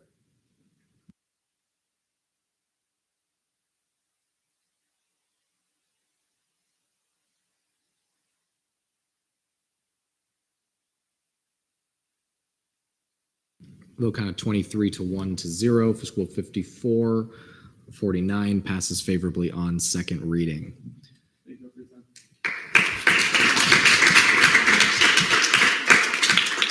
Alrighty, Fiscal 5450, funding for the Knights Experimental Rocketry to build rockets for the Ion Propulsion Showcase at the University of Central Florida on June 30th, 2023.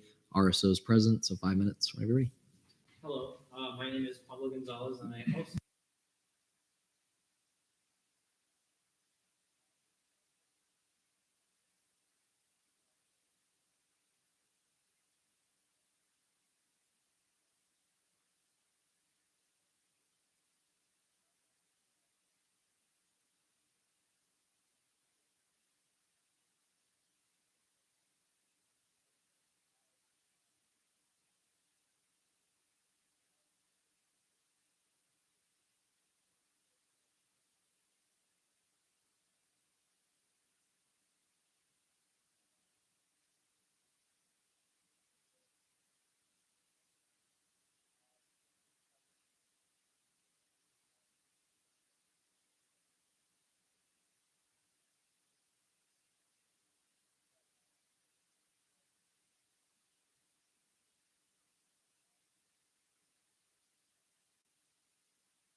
Alrighty, we're now in line for questions. Chair Borges. Same exact question. Are you aware that this event, everything has to be spent the day of the event? Yes. Awesome. All right. Any other questions? Seeing none, Chair Double. Move to debate. There's a motion to go to debate. Are there any objections? Seeing none, we're now in debate. D.L. McClellan. Brody, this is the one that I own. This is the copy, so. The link has been fixed in the agenda, so go click on the one in the agenda now, okay, not the one that was linked like a minute ago. Awesome. Okay, we're still in debate. Anybody else wishing to debate? Chair Millington. Chair. Pro Tem Foster. I was going to ask to retain, but I think. Dylan McClellan. Give me 1 second to make. We don't have commenting access. But when I do, I'm going to make a technical change. The 32 should be a 23 in the total cost. I'm about to make that change, and I'd hope you'd see it as a technical. You hoped correctly. Once we edit that, yeah, It's good you have it, but you do need to make edits to the continuing numbers. Sure, So the Royce. 32 changed to 23, but the 16 is still wrong. Okay. Alrighty, still in debate. Vice Chair Hurl. I'm not going to ask to retain because there's more amendments, but I just wanted to say that we've seen this RSO a plethora of times. They do good with, they make really cool rockets. I've looked some of them up because I was curious. Yeah, I will be voting in favor. I don't see any reason not to. And I encourage all of you to do the same. Dylan McClellan. May I retain after you see these other ones as technicals? Chair Millington's are also just technicals? Okay, I'll see those all as technicals. Dylan McClellan. So yeah, echoing the sentiments of everybody that's spoken, this is an RSO that we've seen a few times now. If you look at the history of how they've received funding so far, always for good, cool things. Rockets are always cool. They always use their funds and never have any issues. So I see no reason not to approve this either. And with that, move to vote. So motion to vote. Any objections? Seeing none, we're there.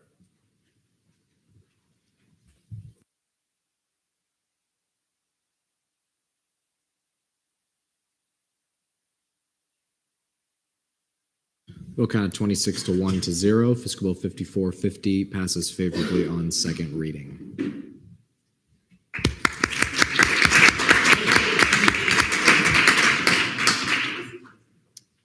Alrighty.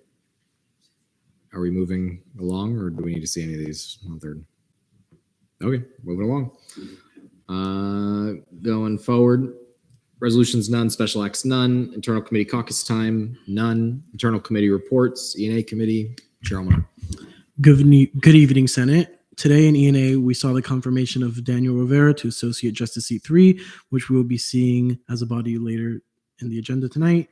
We also saw Internal Bill 5433, updates to Title VI, where it passed unanimously. Remember to check the E&A minutes to not ask repeating questions during tonight's confirmation. That's all for me.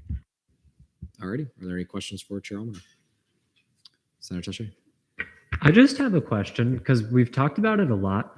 Why can't we ask the same questions that were asked in committee? Because we do that with the other committees all the time.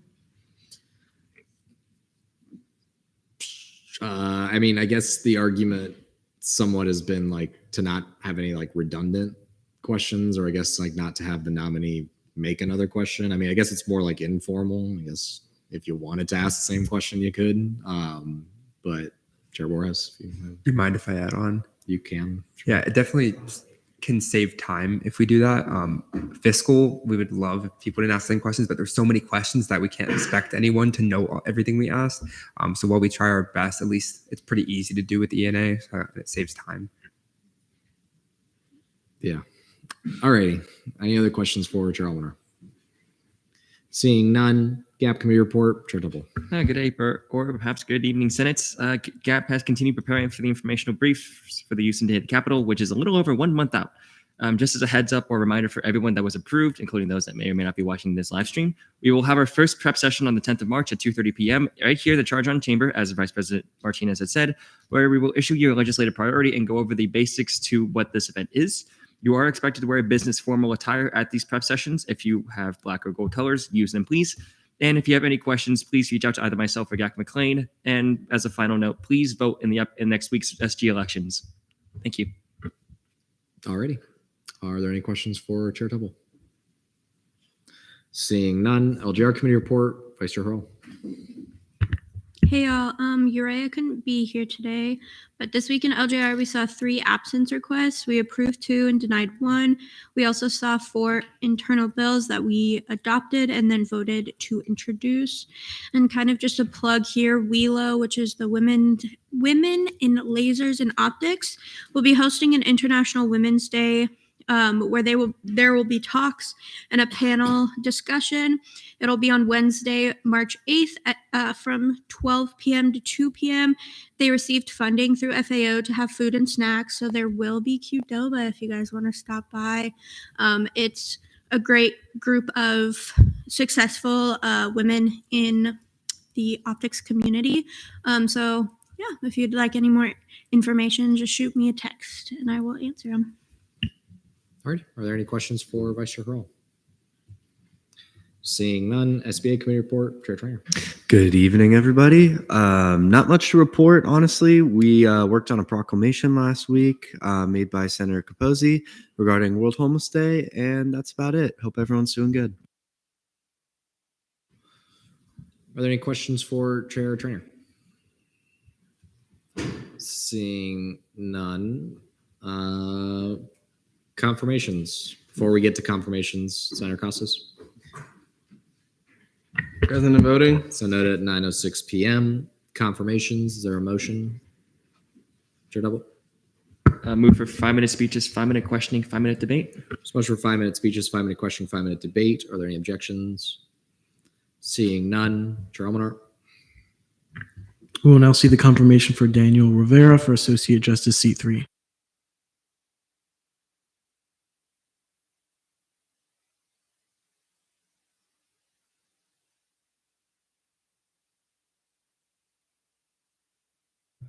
That walk really is intimidating. Is this on? Hello? Can we hear me? Okay.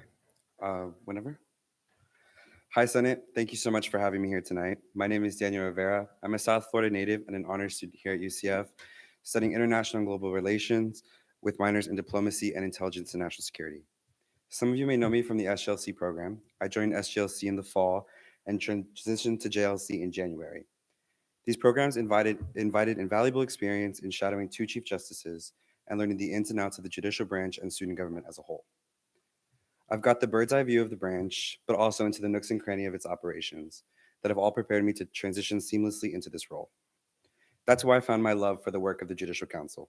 It's honest and it's virtuous. I've seen the justices work directly with students on any type of appeal or advisings, and it's what I look forward to most in this role. I'm thrilled for that one-on-one interaction that is unique to judicial, and I'm sure it will be extremely rewarding. I've also served on SGLC experiences as internal vice chair, finding great success in fostering a sense of family within our class, and something I look forward to continuing in the judicial branch. I'd also like to take the time to mention and honor my mentors and program coordinators who all guided me to stand before you today. Thank you all. I'd also be remiss if I didn't acknowledge the group of people in the back who have all had my back since day one. I wouldn't be here without you. One of my goals outside of the branch includes a relationship with Senate. I'd love to sit on one of the caucuses, especially the Hispanic caucus, since it's something that's very personal to me. But as I believe it's very important to advocate for minority groups, especially as part of the judicial branch. I'd also love to see more SG-wide events, as I believe our personal relationships are strong, our professional ones work even better. We all stand here for one purpose, and that's to serve our community. My parents' life work in ministry and charity in the South Florida region enshrined service as a core value early in my life. They always taught me that service was not to find gold or glory, but to always put our community before ourselves. It's there where I find the mandate to be a leader and a servant, and it's why I seek the seat on the council. It's not something I want to spectate from the outside, but something I long to play part in. Thank you for your time tonight. I'm ready to answer your questions, and I yield the remainder of my time. Alrighty, we're now in line for questions. Chair Double. All right. Good evening, Mr. Rivera. It's good to see an SGLC up here. Rather, that's odd anyway. But in any case, I noticed that you said that you wanted to advocate for minorities as a justice. Do you have any specific initiatives you intend on bringing into your position should you be confirmed tonight? Primarily, I'd like to work with the caucuses. I'd love to sit, one of my goals would be before the session or in the new session, to sit in at least one time on all the caucuses. I'd love to especially join the Hispanic ones. I don't have anything specific, but I'd just love to add in my input and just be a support system for any of the caucuses. Senator Elmichel.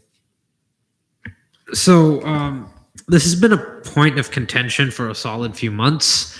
In the question of whether the judicial branch has the ability to conduct judicial review over the opinions of the Office of the Attorney General, if the judicial branch feels that they may not be accurate according to the statutes or unconstitutional, do you personally believe that the judicial branch does have the power to do so? Because I have not heard any clear answers on this yet. To my understanding, I'm going to answer that as yes, just because of the fact that the Constitution does lay all powers of judicial review into the Judicial Council as the final appeal board. So I'm going to answer that question yes. Chair Boris. May I ask 2 questions? Go for it. Okay, the first one is, which part of the Constitution do you like best? I should say the judicial one, but I'm going to go with the preamble, just because I think it sets out a mission statement for all of us here, not just Senate, just judicial, everyone, and exec. It really sets out why we're here and who we're serving. So I'm going to go with the preamble. Now, this one is just for the student body constitution. What would you change within that one?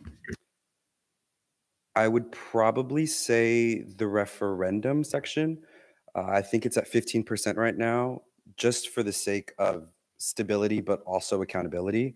I would maybe move it to somewhere 20, 25, but that's just me nitpicking. Drummer. Looking at Title V, the judicial statutes, do you see any issues that judicial should, like within Title V, that you think judicial should fix? Not as I've read them, but I do know that our IRC committee is always looking at that. And if it is something that comes up, it's something that IRC discuss, and then the council will also. Eli Demorla. Hello, thank you for being here. What's one thing that you think you most have taken from JLC and are interested and excited to employ it as a justice seat? Oh my God. That was Aston. That was Aston Ian. My bad. You're good. Vice Chair Lombardi. So besides community, what would you consider are your key values? I'd say integrity is one of them. I think it's something that we must bring to student government and something we should all have as just human beings. I think it's one of my key values because my parents always, whenever we got caught lying, it'd always be a punishment. So integrity is definitely one of the core values. Dealing McClellan. If there's no other questions, I think move to there's still one more question. Yeah. Chair Boris, final question. Sorry, my last question. According to the JRP, what are 2 of the responsibilities of an associate justice? So first would be to remain impartial on all business before the council. And then some of the other ones would be to attend and complete all diversity, fiscal, and conduct training. Vice Chair Hall. Move to debate. There's a motion to go to debate. Are there any objections? Seeing none, we're now in debate. I'm going to go Vice Chair Castleman first. I'll be voting in favor for this candidate. First, he's from SGLC, so I'm a little biased. But he really presented himself very well. He seemed to know all his information, like according to the Constitution and all his responsibilities. And yeah, he just seems like he'll be a really cool person in student government and very approachable to students, which would be an amazing thing as well. So I encourage you guys all to vote in favor for him. Senator Costas and then Vice Chair Spalding. Yeah, I really like that you want to sit on the caucuses. I think having different members of the student government sitting on different caucuses can really help us understand what students want to see done. I also think that you're very prepared for the position, seeing, shadowing the chief justices and also the way you answered the questions. And the chain is also really nice. So I'm voting in favor. Vice Chair Spalding. Okay, so I honestly cannot speak more in favor of this candidate. Like, I trust Chief Justice Silva. I trust her judgment. I know she picked you for a reason, but independent of her, like the way you answered questions in your speech was probably one of the more sophisticated speeches I've heard on this floor. Everybody, it was a great speech. But you just, I just really support you, and I'm going to be voting in favor, and I encourage you all to do the same. Vice Chair Murray. So I'll be speaking in favor of this candidate because not only do they have a strong sense of community, but they have a strong sense of self-understanding as to what their mission is, what their purpose is, and what they're set out to do. And that's especially going to be helpful when you consider that we're all public servants here. So beyond just understanding and having a comprehensive knowledge of all the technical aspects that are required within judicial, they have a very strong sense of personal dynamics as well. Senator Almajoy. So, as somebody who ran SGLC and helped coordinate it last semester, I've seen Daniel grow a lot. He's very passionate about helping the student body. He's very nice. He's a good human being, and I think that he would be great as a justice, and I really like his initiatives. We typically don't see involvement in the caucuses by the Judicial Council, so the prospect of seeing that is great, and I believe that would deepen interbranch relations. So I am very happy to vote in favor of Mr. Rivera, and I encourage you all to do the same. Thank you. Chair Moda. Move to vote. Please. Unfortunately, I will not see that. Oh. But Chair Temple. I'll make this very brief because I think this nailed it and thoroughly hit. I will be voting in favor of Mr. Rivera because as a former SGLCer myself, I am very, very, very happy to see another SGLCer up here at the podium tonight to be hopefully to be confirmed for a seat in student government. The ambition I see in him is fantastic, and I cannot wait to see how he uses the skills from SGLC and JLC in particular. And yeah, that's all I have to say. Yeah, I've only heard good things. I've only seen good things. I have no reason not to vote in favor. I yield the rest of my time to Chair Almanar. Move to vote. We'll see that in a sec. For context, I don't know if anybody's ever noticed, when we do confirmations, I allow everyone to debate because I want the potential next SG agent to be as encouraged and as supported as possible, particularly when we usually pass people overwhelmingly. So that was why. Like to spread the love. With that, there's been a motion to vote. Are there any objections? Seeing none, we're there.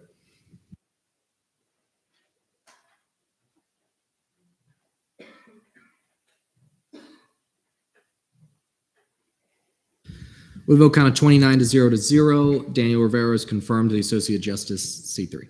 Thank you all.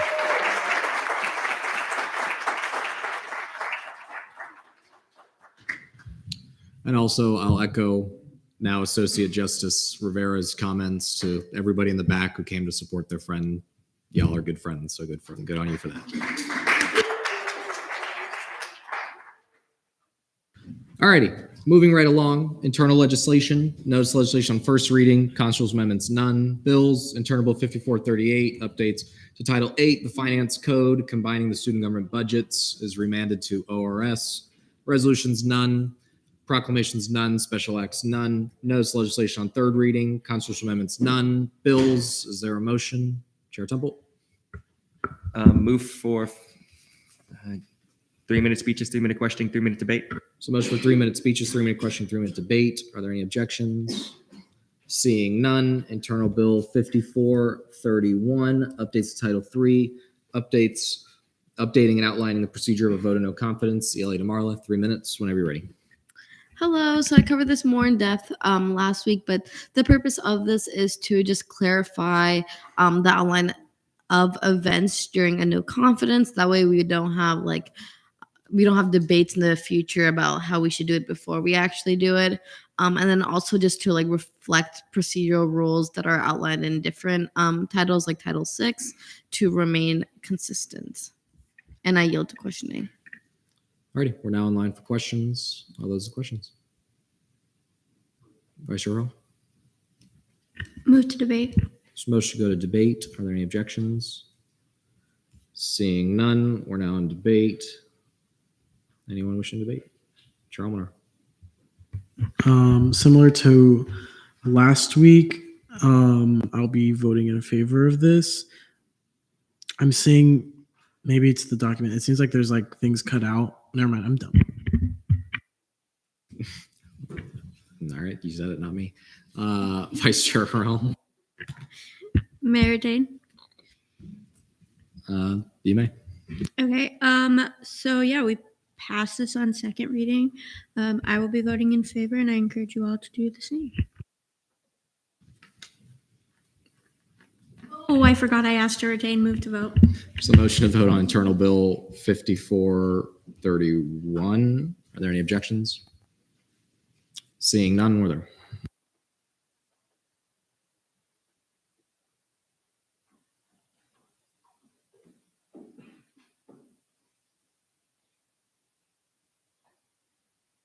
Vote count of 26 to 1 to 0. Internal bill 5431 passes favorably on third reading.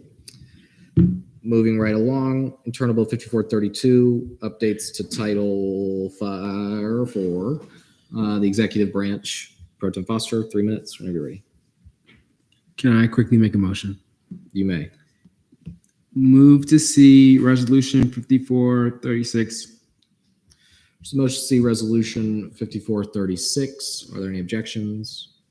Seeing none, resolution 5436 updates Senate Rule 4, business of the Senate. Pro Tem Foster, 3 minutes whenever you're ready.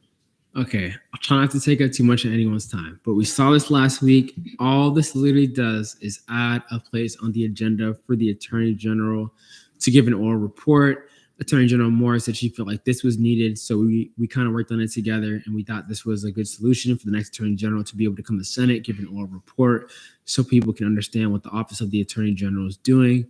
And the reason why I motioned to see this before the last resolution is there's an amendment on the last resolution that is there in case this one doesn't pass. Now you have the rest of my time.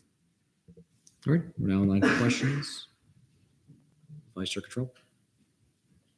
So we already have Attorney General Moore speak at the beginning of every meeting. How exactly is this different than what we currently have?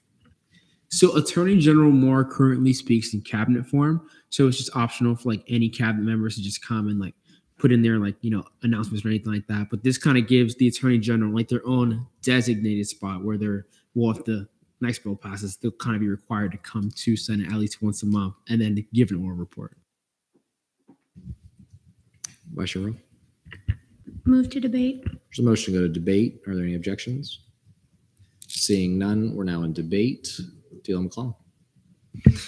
Yeah, I think this is good. I think that the Attorney General has important information to give to us week to week.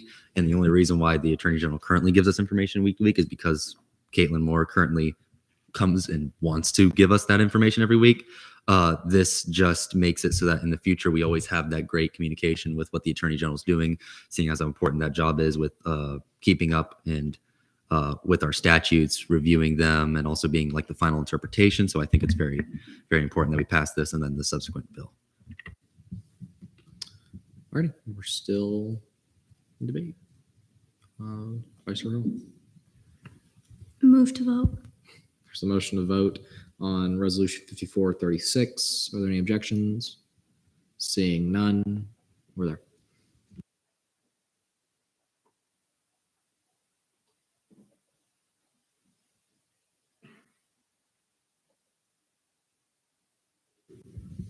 With a vote count of 26 to 1 to 0, resolution 5436 passes favorably on third reading. Is there a motion to return to internal bill 5432? So moved. Alrighty, internal bill 5432 updates to title 4, the executive branch. Pro Tem Foster, 3 minutes whenever you're ready. Okay, so this bill is slightly different than the last one. So now that the Attorney General officially has a spot on the agenda, this bill basically mandates that director level positions, the Attorney General, the Comptroller, Deputy Chief of Staff,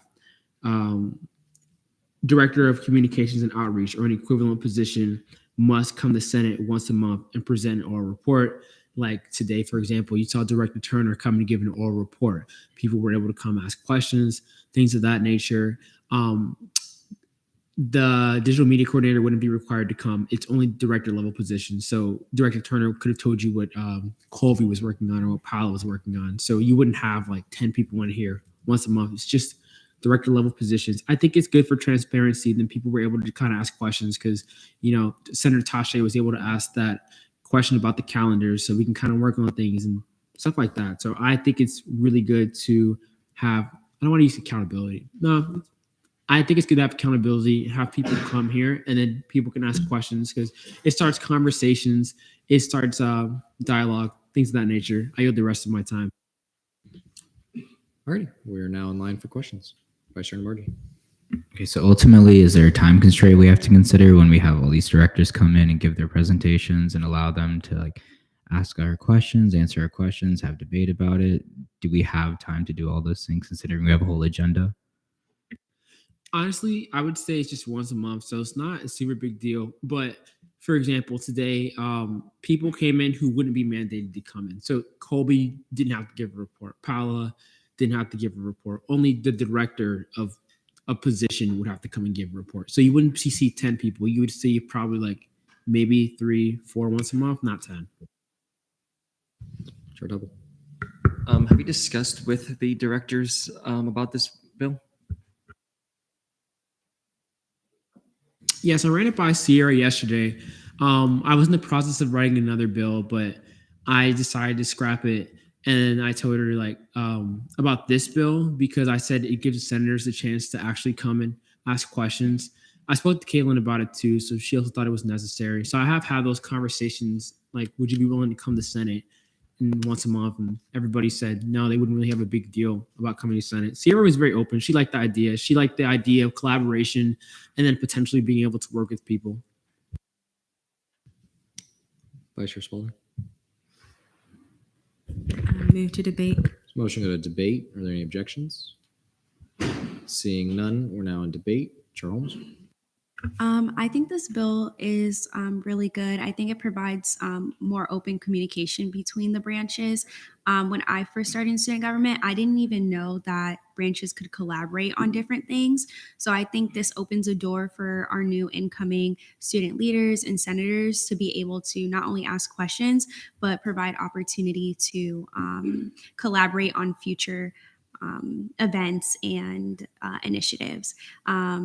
And with that, may I move to vote? Oh, I'm in favor of this bill, obviously. But You can motion. okay, move to vote. There's a motion to vote on Internal Bill 5432. Are there any objections? Seeing none, we're there.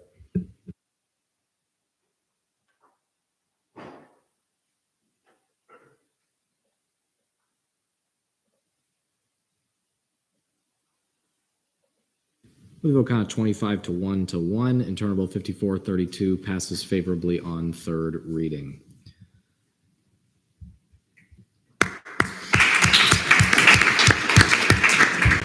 All right, special acts, none. Notice legislation on second reading, constitutional amendment bills. Is there a motion, Chair Allmeyer?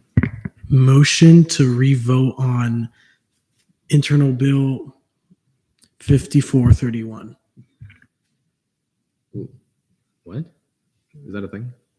Sorry, If I may, I believe he's moving to reconsider the vote, which doesn't require an approval from the chair. So you would just re-vote on it, if I'm not mistaken. So yeah, if you're making a motion to reconsider a vote, it's like any normal motion. So it's still just, you could ask for objections or you could take a vote on doing that. And it does have to come from somebody who voted in the succeeding side. So somebody who voted in favor, since it did pass, would have to make that motion. I think the larger question is why. Can I object?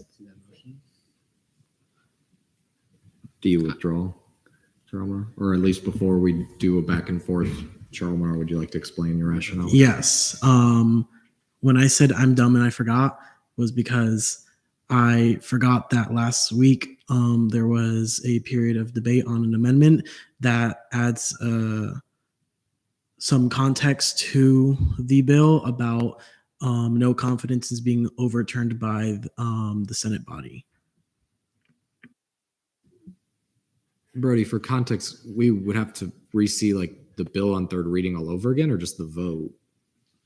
Yeah, so the motion, I believe the intended motion would be to reconsider internal bill 5431. You would then go back into debate on internal bill 5431. Okay. Chair Almanar, is that a motion? Yes. Are there any objections? Do you withdraw? No. Alrighty. Pro con. Pro the objection is D.L. McClellan. Con is Chair Almanar. D.L. McClellan. I withdraw. I just had a question for Brody. Never mind. Are there any objections to the motion to reconsider the bill? I object. Just so D. McClellan, he just asked a quick question. Ask the question, please. You said that the vote to reconsider a bill had to be made by the succeeding side, if I'm not mistaken, correct? I'm assuming the reason why Chair Almanar is making that motion is because he was not. Or was he? I did vote in favor. Oh. What? There's a motion to re-see it. Are there any objections? Seeing none, is there a motion to return to internal bill 5431? Alrighty, is there a motion for speech, questioning, and debate? Chair Temple? Move for 5-minute speeches, 5-minute questioning, 5-minute debate. There's a motion for 5-minute speeches, 5-minute questioning, 5-minute debate. Are there any objections? Seeing none. Internal bill 5431. ELA DeMarla is not here anymore. Pro Tem Foster?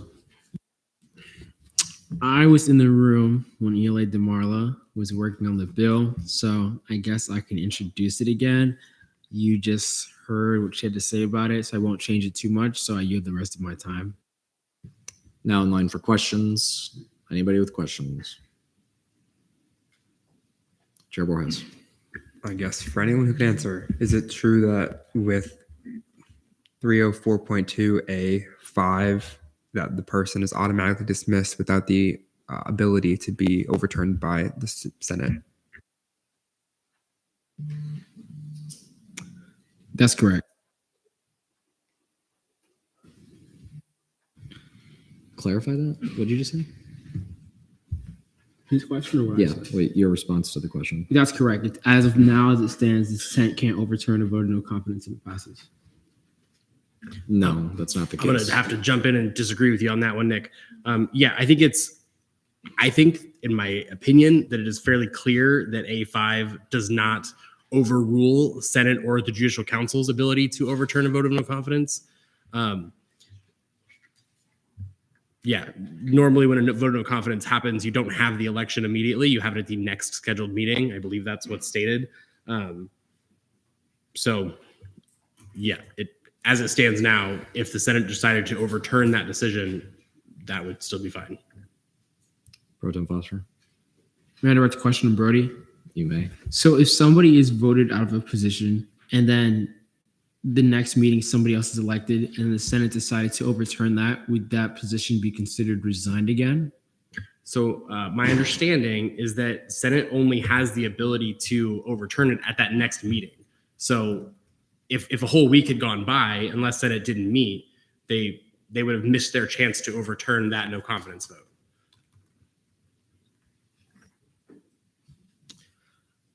So to clarify, it's the view of the chair that there's already something in statutes that says exactly what we're saying. So yes, there is a way in which no confidence can be overturned because it's already there. Vice Chair Hurl. Sorry. Oh my God. Sorry. From when we were discussing this very similar amendment last week, ELA DeMarla did mention that the answer to Borges's question was no. I just wanted to clarify because we did debate this. So she disagreed with what Foster said when we were discussing it last week. Senator Teche. Is there a reason we can't do this next week when Akila is back? Or if she comes back later? Like, what's happening right now? It's kind of weird and ridiculous. Chair Warhouse. Can I respond to Tasha and then ask a question to Brody? This is approved on third reading, so if we can't see it next week, we already approved it. If we don't re-see it, we won't see it again ever, unless Daniela vetoes it. And the question for Brody, is it true that if basically a senator, if like they missed their absences, they were dismissed, and then we'd have to vote to overturn that dismissal. So like that dismissal, when it happens, they're dismissed. There's no chance for anyone to overturn it. Is that correct? I'm not 100% sure what I believe you're asking. So if somebody accrues their more than 2 absences, they are immediately dismissed and can then be reinstated. Similarly, if a committee votes to no confidence that person, they are immediately dismissed from the role, but that decision can be overturned at the following Senate meetings. And it is actually the following 2 Senate meetings, to be clear, because I did read further. But yes, so yes, they're immediately dismissed, and they also can be overturned and reinstated to that role. Dale McClellan, briefly. Question for Brophy. Go for it. So that would be for that. This is also something that can be overturned by a judicial review. And then if that's the case, if there's one pending, would that prevent a chair election? So that if it was obviously if it was overturned by judicial review or something like that, they could just get the chair position back. Okay, so when I mentioned the Judicial Council, that was specifically around caucus chairs, because caucus chair no confidences don't go to Senate, they go to the Judicial Council. If they entered a period of judicial review over a no confidence vote, I don't know. That would be a complicated situation, and whoever was in charge at that time would have to navigate that situation. But I don't envision a committee no confidencing its chair, the Senate overturning that decision, and then that decision being appealed again, right? That's the situation we're talking about in that case. And I think that is a specific enough situation that I don't know that it needs to be legislated for, if that makes sense. Yes. Does that get to the answer of your question? Pro Tem Foster. So, Brody, if this is already in statutes, we don't need an amendment for this, right? The amendment, unless it is overruled by the Senate body at the next regularly scheduled Senate meeting.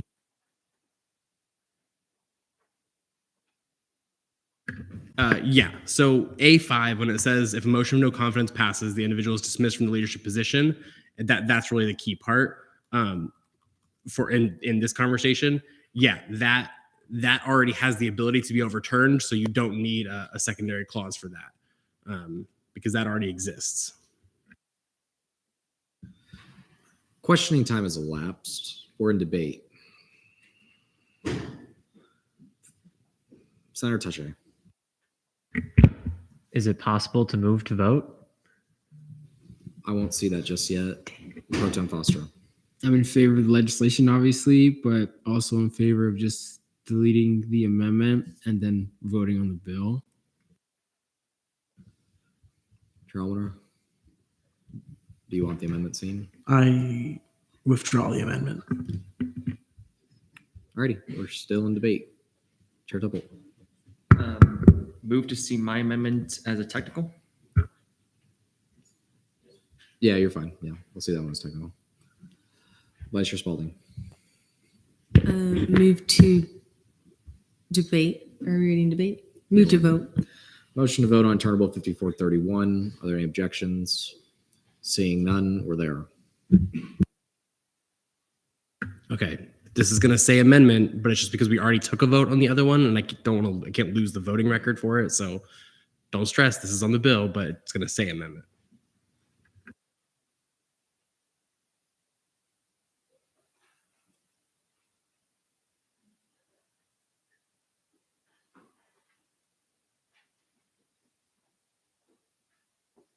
So kind of 24 to 2 to 1, Internal Bill 5431 passes favorably on third reading. Is there a motion to return to notice legislation on second reading?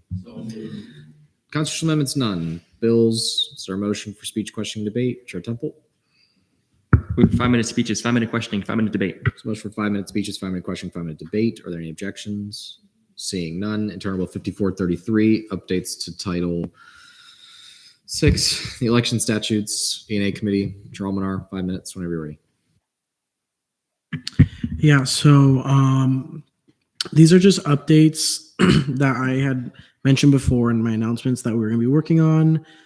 We worked with the DLEG and Attorney General on workshopping this during E&A, and they're just little technical things on the updates from the Attorney General side.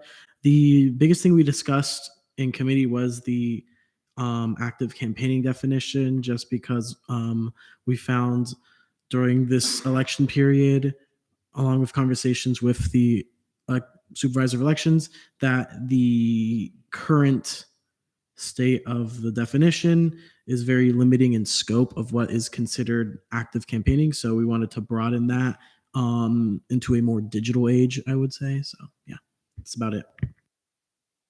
Alrighty, we're now in line for questions. Vice Chair Marty. What's the difference between all campus media and a primary campus media? I believe that's one of the Attorney General's changes. They made that change because there was confusion on like what would be considered all campus media. So like if it was a Nicholson students like blog about UCF or the subreddit, like the supervisor of election would have to like reach out to like all of these obscure like sources of news who could like demand the information. They're like, you were supposed to send it to me and you didn't, right? Like, so it just like limits it to like what I do not remember what the Attorney General stated to be primary campus media, but we always discuss stuff like the Nicholson's news and nightly news, I believe.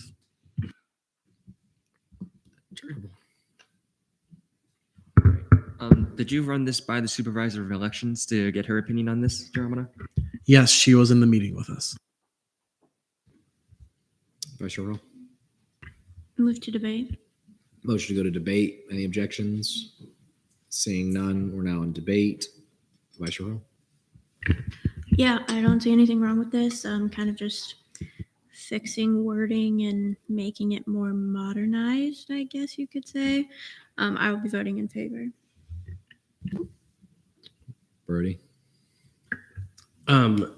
So this is an opinion that I'm going to share, or a concern I potentially have. So feel free to disregard it completely because it is a content-based recommendation.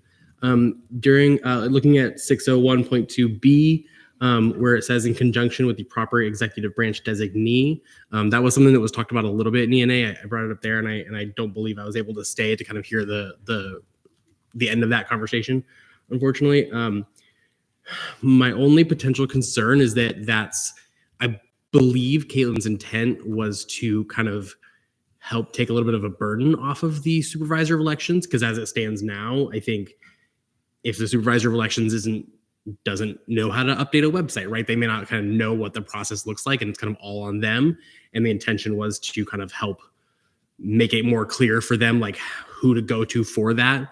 But that's not what we do now, right? We for all of the election updates, we've done those directly through our advising team, namely our student assistant Allo. So I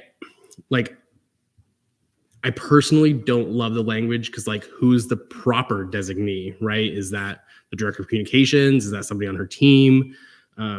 So yeah, you all are welcome to do whatever you see fit with it. But that is a potential concern I have because it is changing the process, not just clarifying the process. All right, still in line for Chair Warner. Move to see my amendment. There's a motion to see Chair Warner's amendment. Are there any objections? Seeing none, is there a motion, Chair Double? Move with 3-minute speeches, 3-minute questioning, 3-minute debate. There's a motion for 3-minute speeches, 3-minute questioning, 3-minute debate. Any objections? Seeing none, Chair Warner, 3 minutes. Everything what Brady just said. We're now in line for questions. Dealer McClellan. Move to debate. Motion to go to debate. Any objections? Seeing none, we're in debate. Vice Chair Roll. Mayor Dane. You may. Yeah, we all heard why this would be good. So move to vote. So motion to vote on the amendment. Are there any objections? Seeing none, we're there.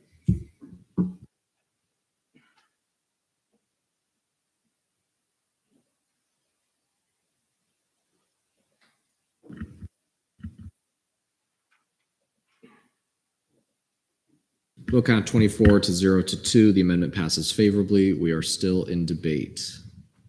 Vice Chair Earl. Move to vote. So motion to vote on Internal Bill 5433. Are there any objections? Seeing none, or there?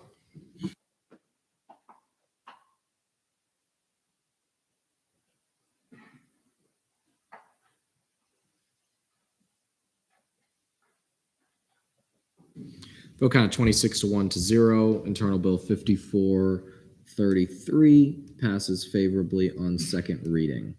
Moving right along, Internal Bill 5434 updates Title III, updating financial training requirements. Vice Chair Harrell, 5 minutes whenever you're ready. Okay, so this is a pretty quick one. It's just pretty much stating that senators have to verify their financial training with this with the pro temp's office.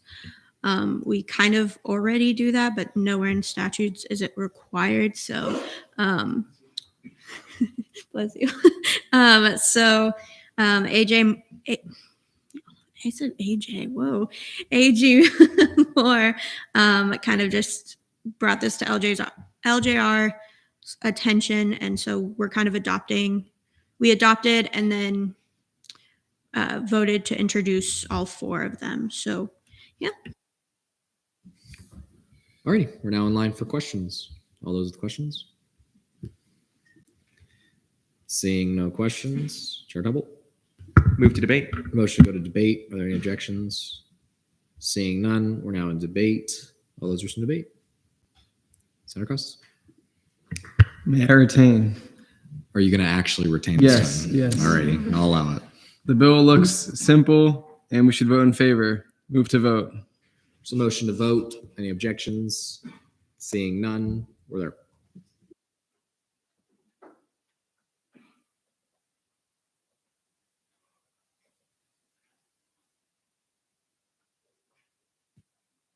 Vote count of 26 to 1 to 0. Internal Bill 5434 passes favorably on second reading. Moving right along, Internal Bill 5435 updates Title 4, updating presidential appointments. Vice Chair Hurl. So this one kind of just fixes primary campus newspaper to media outlets, because I haven't seen a newspaper in forever, but I mean, they're still there, but not the only source of attention anymore. And then it also changes presidential secretary to office of the student body president. Yeah, that's about it. All right, we're now in line for questions. Vice Chair Control. Where can I obtain a campus newspaper? I could not tell you. Chair Double. Seeing no other questions, move to debate. This motion go to debate. Are there any objections? Seeing none, we're now in debate. Senator Taché. More of a point of information. I feel like your best bet's probably in the Nicholson School, but maybe look online to see if you can order one. To add on to that, I do believe there might be something, but I also know there are also like clubs and things on campus that make magazines and things like that, that some are fashion related, other things like that, but I know like there are a lot.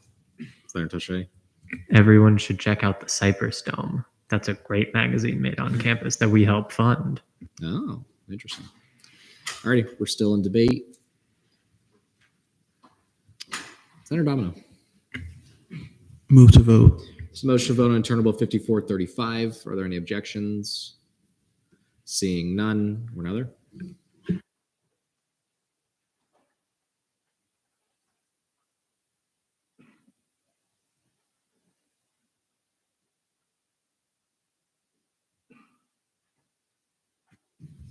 Vote count of 27 to 0 to 0. Internal Bill 5435 passes favorably on second reading.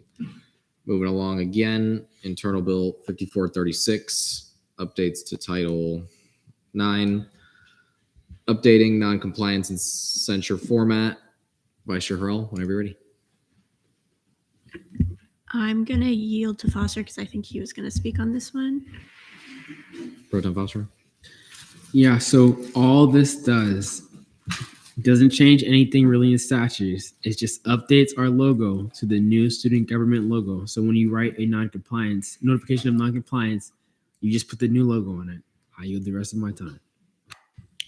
All right, we're now in line for questions. All those questions. Chair, Vice Chair Spalding. If there are no questions, move to debate. Motion to go to debate. Are there any objections? Seeing none, we're now in debate. Vice Chair Hurl. Yeah, this is just pretty much technical. May I retain? You may. Move to vote. Motion to vote. Any objections? Seeing none. Heather.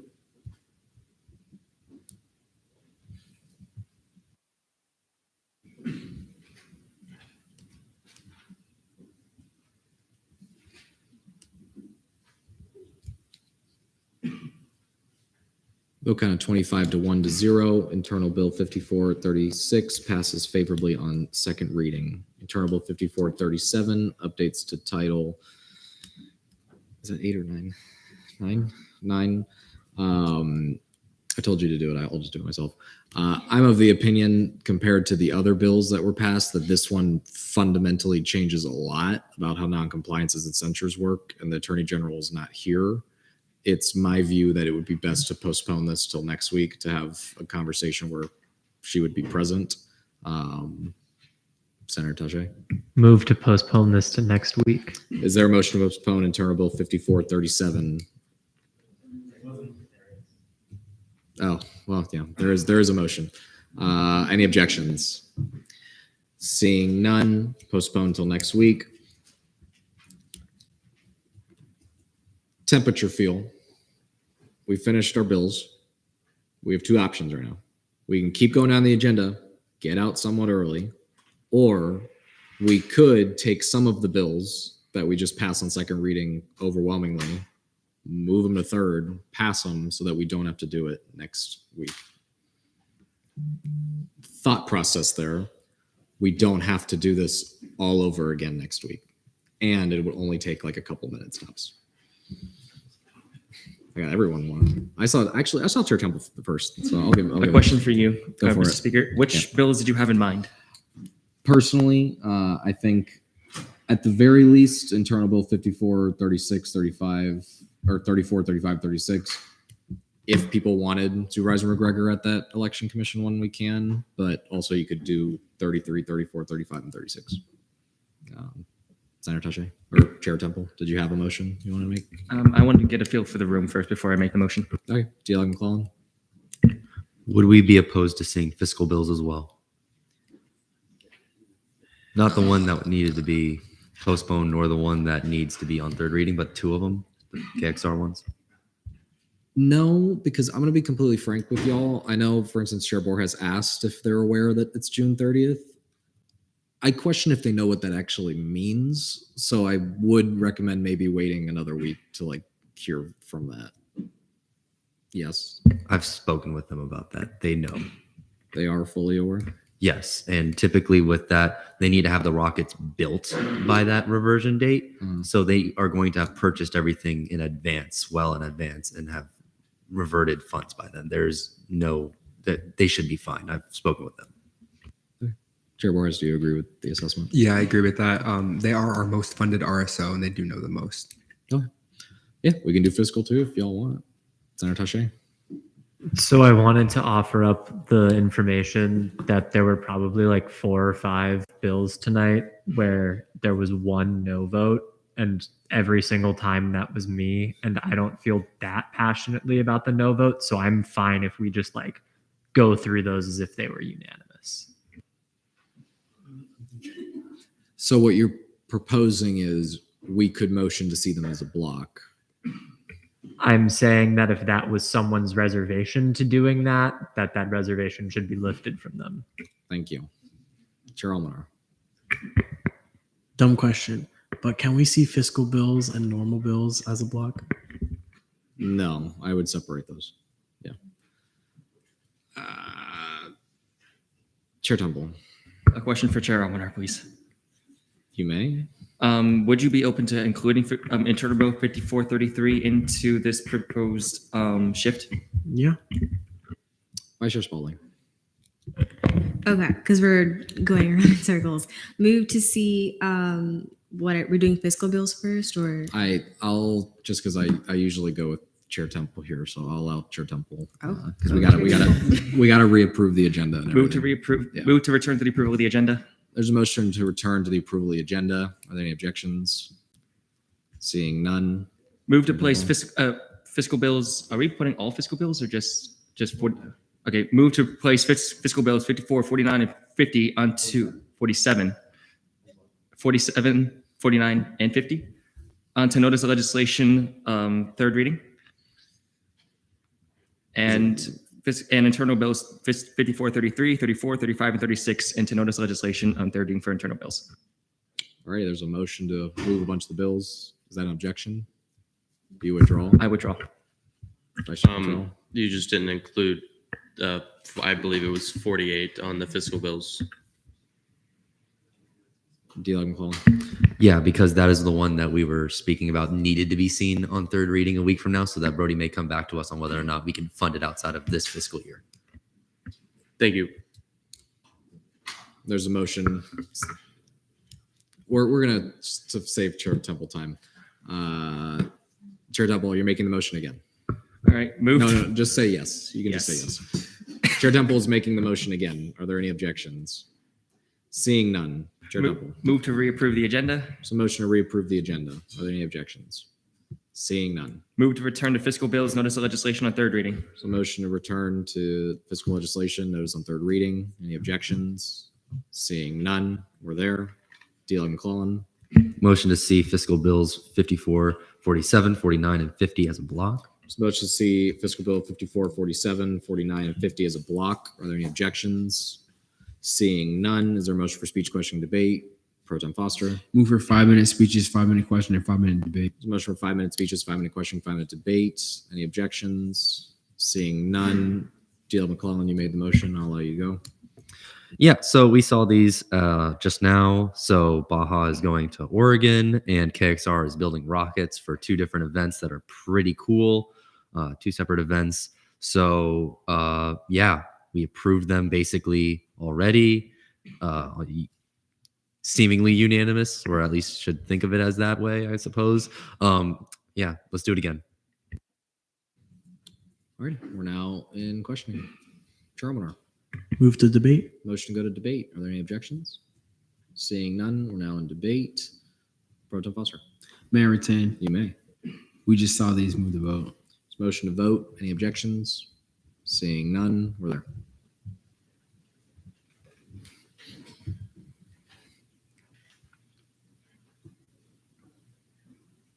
Vote count of 24 to 2 to 0. Block of bills passed favorably on third reading. Is there a motion to move to notice legislation on third reading, internal legislation? All right, we are now there. Pro Tem Foster. Move for 5-minute speeches, 5-minute question, and 5-minute debate. Is there a motion before that we would like to see? Vice Chair Hurl. Move to see internal bill 54, 33, 34, and 35 and 36 as a block. So motion to see the block of bills as a block. Any objections? Seeing none. Pro Tem Foster. Move for 5-minute question, 5-minute speeches, 5-minute question, and 5-minute debate. So motion for 5-minute speeches, 5-minute question, 5-minute debate. Any objections? Seeing none. Vice Chair Hurrell, I'll give it to you. 5 minutes. Oh, yeah, we just saw these. I yield to questioning. Alrighty, now line for questions. Chair Temple. Move to debate. There's a motion to go to debate. Are there any objections? Seeing none, we're now in debate. D.L. McClellan. Similar sentiment. First, may I retain? You may. Similar sentiments to what I said for the fiscal bills. We passed them overwhelmingly and should think of them as unanimous, I suppose, again. So why not move to vote? Motion to vote on the block of bills. Any objections? Seeing none, we're there.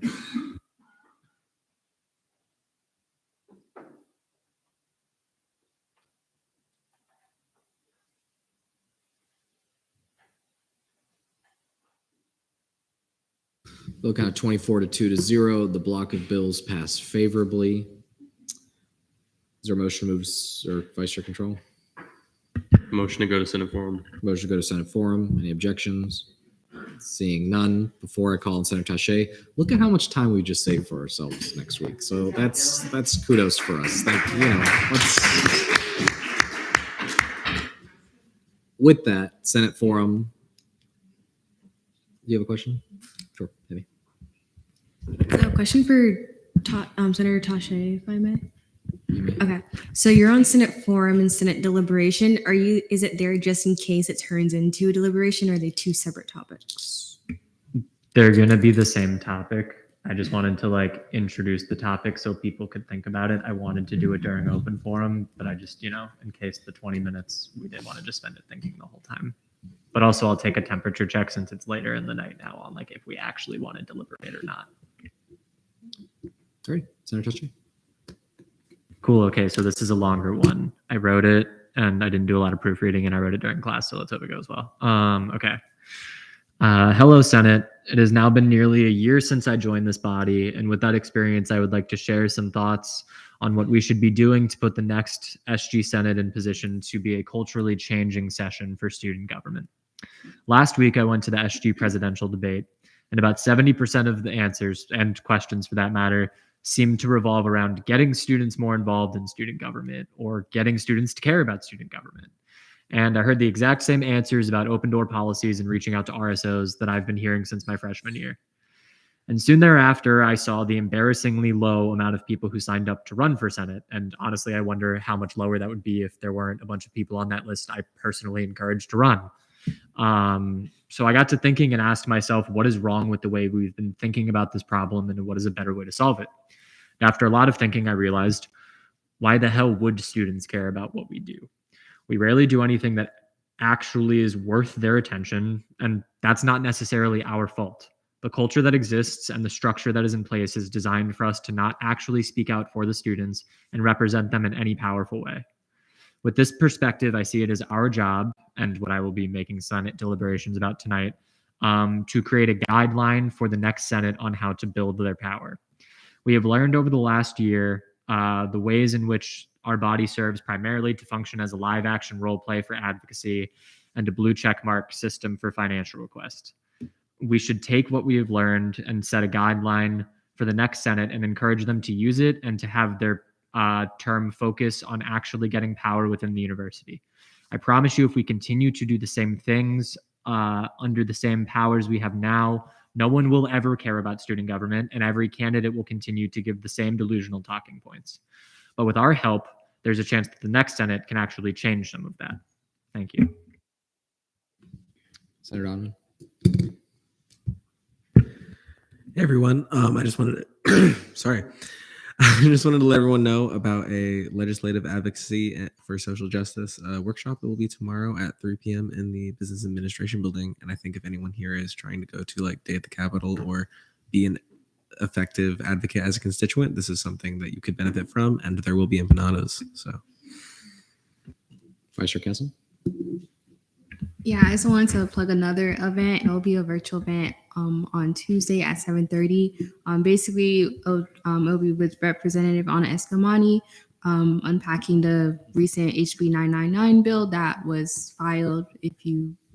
Regarding diversity and everything that's going on in the legislature. So if you are interested in that or would like to invite anyone to attend that, like I said, it will be on Zoom. So it's not like you have to show up anywhere. That's an opportunity.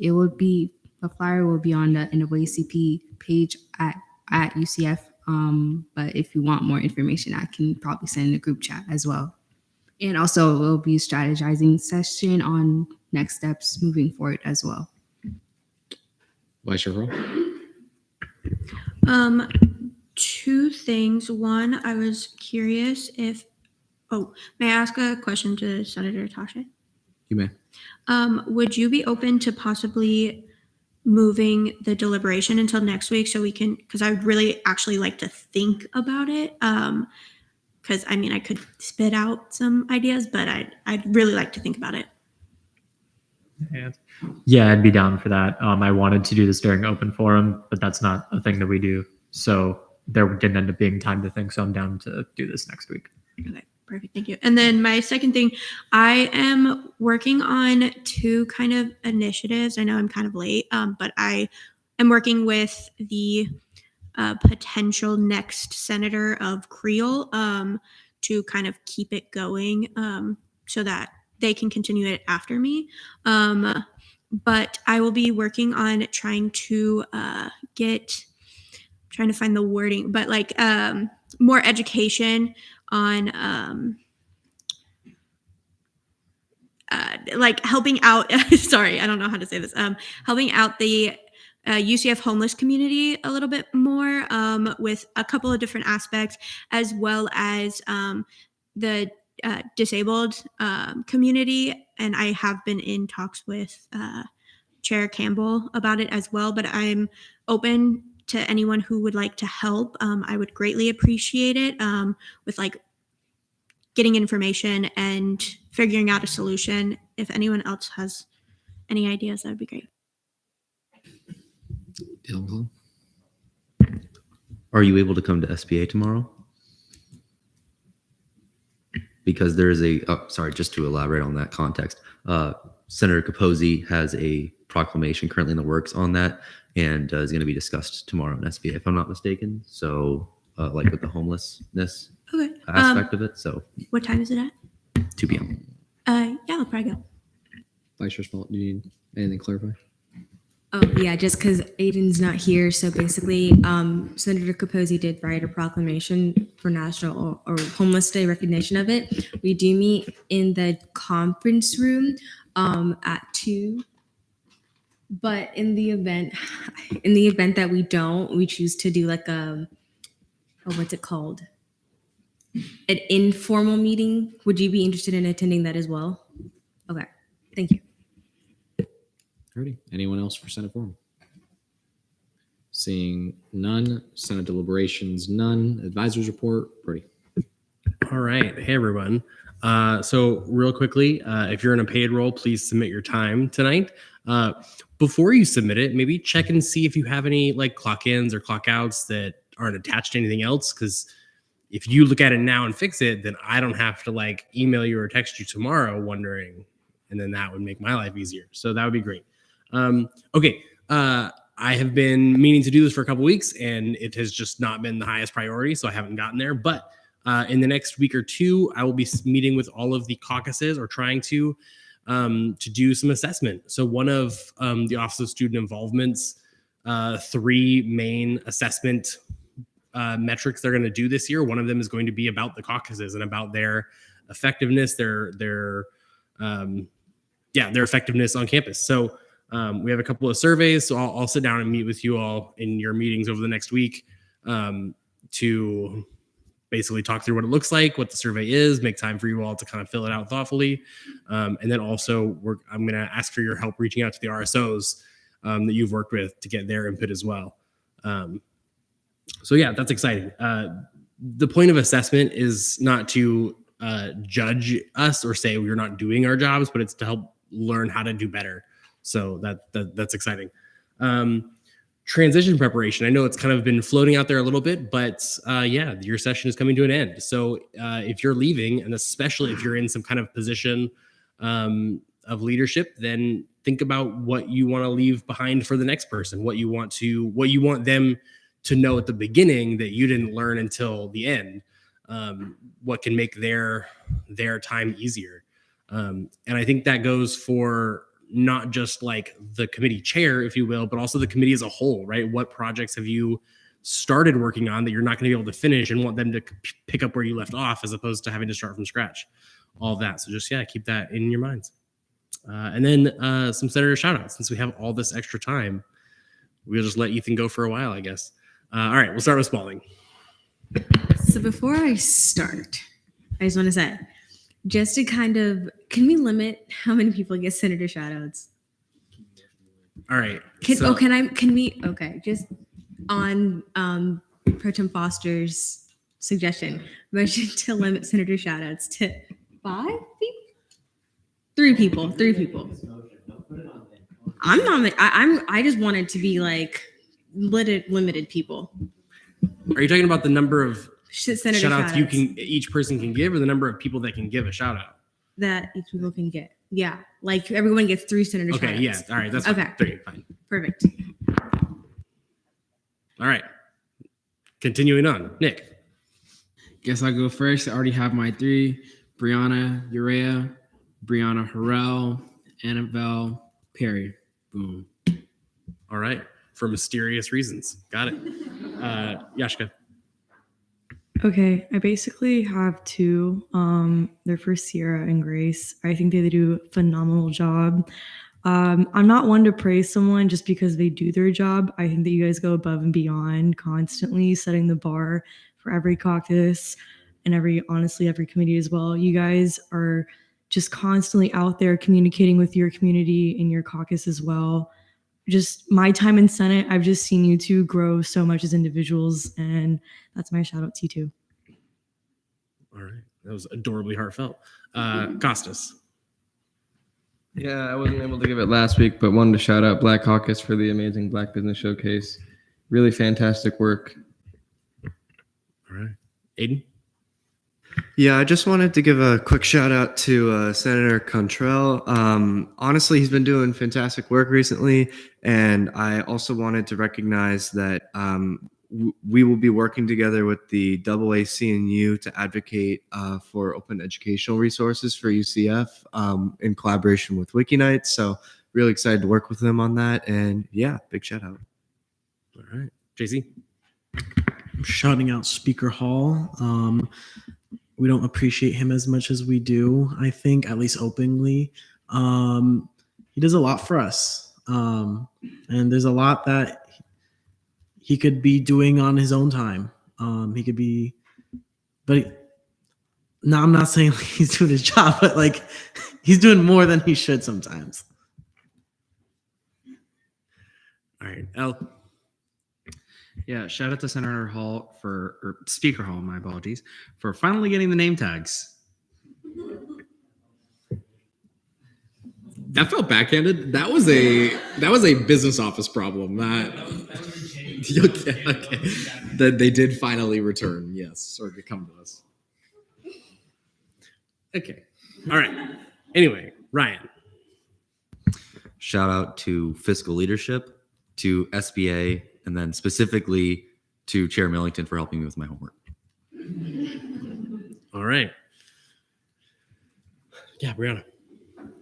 I just wanted to shout out all the women or individuals who identify as women for the Women's History Month.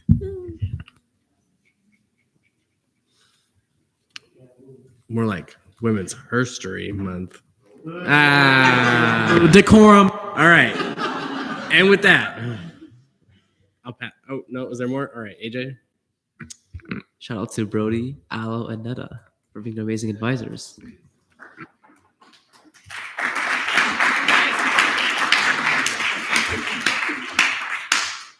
Okay. Mel. I want to shout out Tasha, Castellan, and Costas for doing the work outside of Senate. All right. Ethan. You know, it's fair to actually set a cap on these senator shout-outs. That's on me. But I do want to shout out GAP because, of course, shout out ORS for getting work done through a very quick caucus, and shout out to Senator Capozzi in particular for working on the World Homeless Day resolution proclamation. Tyler. Mine's for Temple. He took my minutes. Very helpful. Very nice. All right. Yeah, Jason. I yield my 3 to Ethan. Is that allowed? Who knows? Ethan, you got 3 more? All right, sweet. More CRT for actually helping so many students out. $520,000 is insane. Not also FAO, and of course Vice Chair Perry for the peeps. I'm wildly impressed that you had 3 ready to go. Do you have a long list? Oh my God. All right. Nobody else is doing this. Nope. Jason, I see you. I see you campaigning. Stop. JC. I can't believe I forgot. I'm just a bad friend. But shout out to Netta for bringing me and Nick funds for our birthdays that happened, even though Nick's is like 3 months late. All right. I never got a gift for my birthday from Meta. Yo, what? gifts are the way we show monetarily how much we love people. Sierra. Shout out to Vice Chair Caslin, Chair Salcedo, and Chair Almanar for organizing last week at the Board of Trustees meeting. That was really amazing. I was glad to be a participant of it and be able to see and hear other students speak out. I know I have an opportunity to speak all the time in this chamber, so it was an amazing opportunity to hear other students who may not be student leaders or who are student leaders be able to hear their perspectives, especially members of the LGBTQIA community. Would like to shout out Aloe because their speech was just, I kind of wanted to tear up. I'm not going to lie. Your personal story just really touched me. And because I'm not a part of that community, I was able to understand like what people a part of that community go through and be able to empathize. So thank you so much for sharing your story. That really touched me so much. And I'm trying to think, sorry, I got off track because I started getting sentimental. But I like to shout out Sarah Portier. She drove me to my car today. She's amazing. And that's it. Oh yeah, and to Leslie for answering my question like at 10 p.m. at night about FAO. She's amazing. That's it. All right. Brianna. Sorry, I'm going to use another one of mine because I wanted to shout out Netta for also bringing me cosmic brownies for my birthday, or a cosmic brownie. And she also brought Tribble one for her birthday and Perry's, who isn't for another month. I don't know how I'm supposed to feel about that. Dang. All right. I want to shout out Netta for giving me my early birthday present because, to be honest, I forgot I had a birthday until she handed me the brownie. And then I want to shout out Harrell for trying to help me with my homework and then making it look like I did my homework. And I turned it in. All right. Yeah, Aloe, you can do one. I was supposed to do this like 2 weeks ago, but I forgot because I have a horrible memory. I would like to shout out Ashley for being the only person from Senate to come to my book club. And it was so much fun. And she had great conversation to contribute. And I'm excited for our next one. And I also want to shout out Brody because his birthday's on Monday. So you guys should totally say happy birthday and make a big deal about it.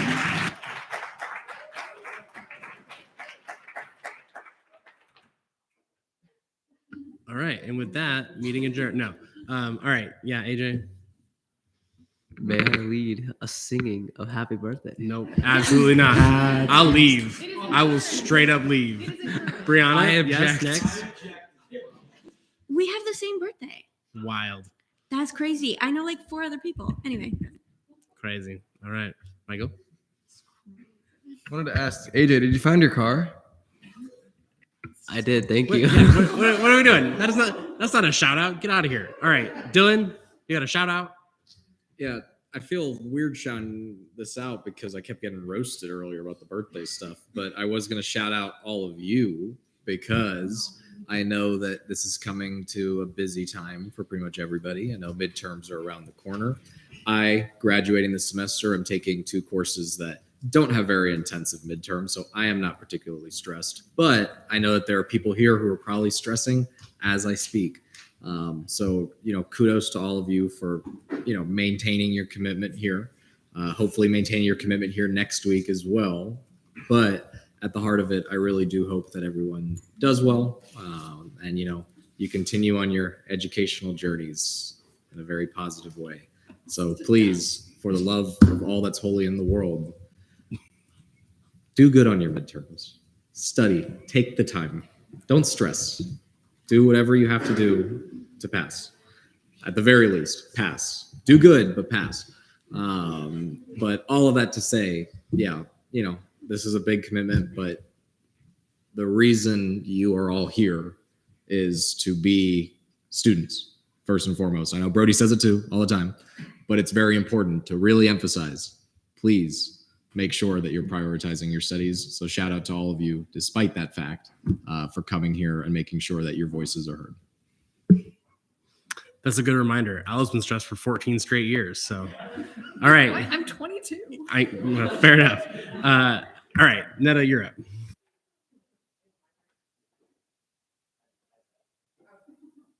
Hello, everyone. Great work. Okay, let's see what I wrote in here. Oh yes, back to my normal programming. If you would like to set up a one-on-one with me, please email me. I'm here for you. As Dylan said, I'm sure that many of you are stressed, and I'm here to teach stress management and whatnot. So apparently everyone's like jealous that I'm like picking and choosing birthday gifts. If you have a birthday coming up, or if you had a birthday in the past 365 days, please tell me and I will bring you a snack next week at Senate. Okay. Okay, wait. Questions, Jason?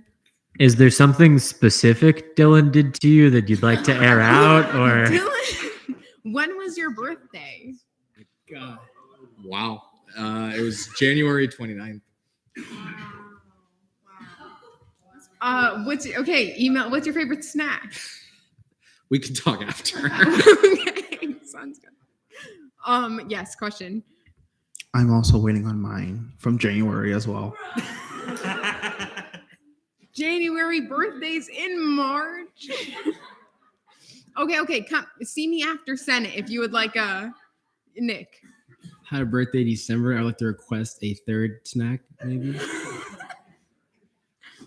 AJ? What if you're born on leap day?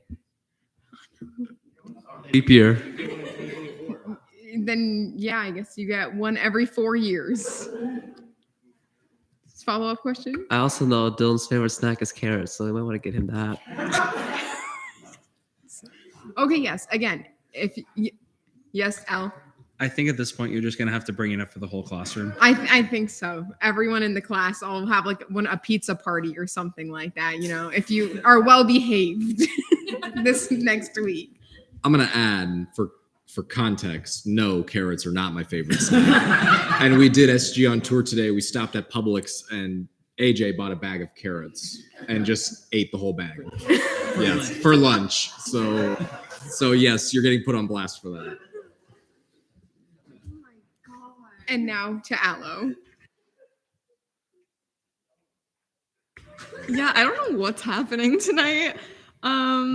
Everything is terrible and the world's on fire. So I put some movies I really like in the minutes. I think they say a lot about both my sexuality and my neurodivergence. So yeah, I also put in brackets like little buzzwords for each one in case you're like, oh, which one do I want to watch? Hopefully that's helpful. I hate to plug Amazon things, but like that's the only place I can find movies nowadays. However, I own all but 2 of these on DVD. So if you need me to hook you up, I can. Also, I won't be here Thursday or Friday. So of next week, obviously not this week. So what are you doing? Because it's also their birthday. So we should probably sing a group happy birthday. I object.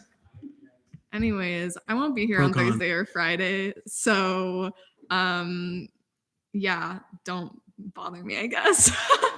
But Brody will be here to do all of my work for me. So bother him instead. With that, are there any questions for any of our advisors? Chair Kendall. Aloe, will you be returning next session? I graduate in May, so. Oh no. I mean, technically I'll be here for like the start of the next session, but then I will be gone. Are there any other questions? Seeing none, miscellaneous business, resignations, hereby resign Chair Moda from SBA and APIA caucus. Appointments, none. Foster's fit check.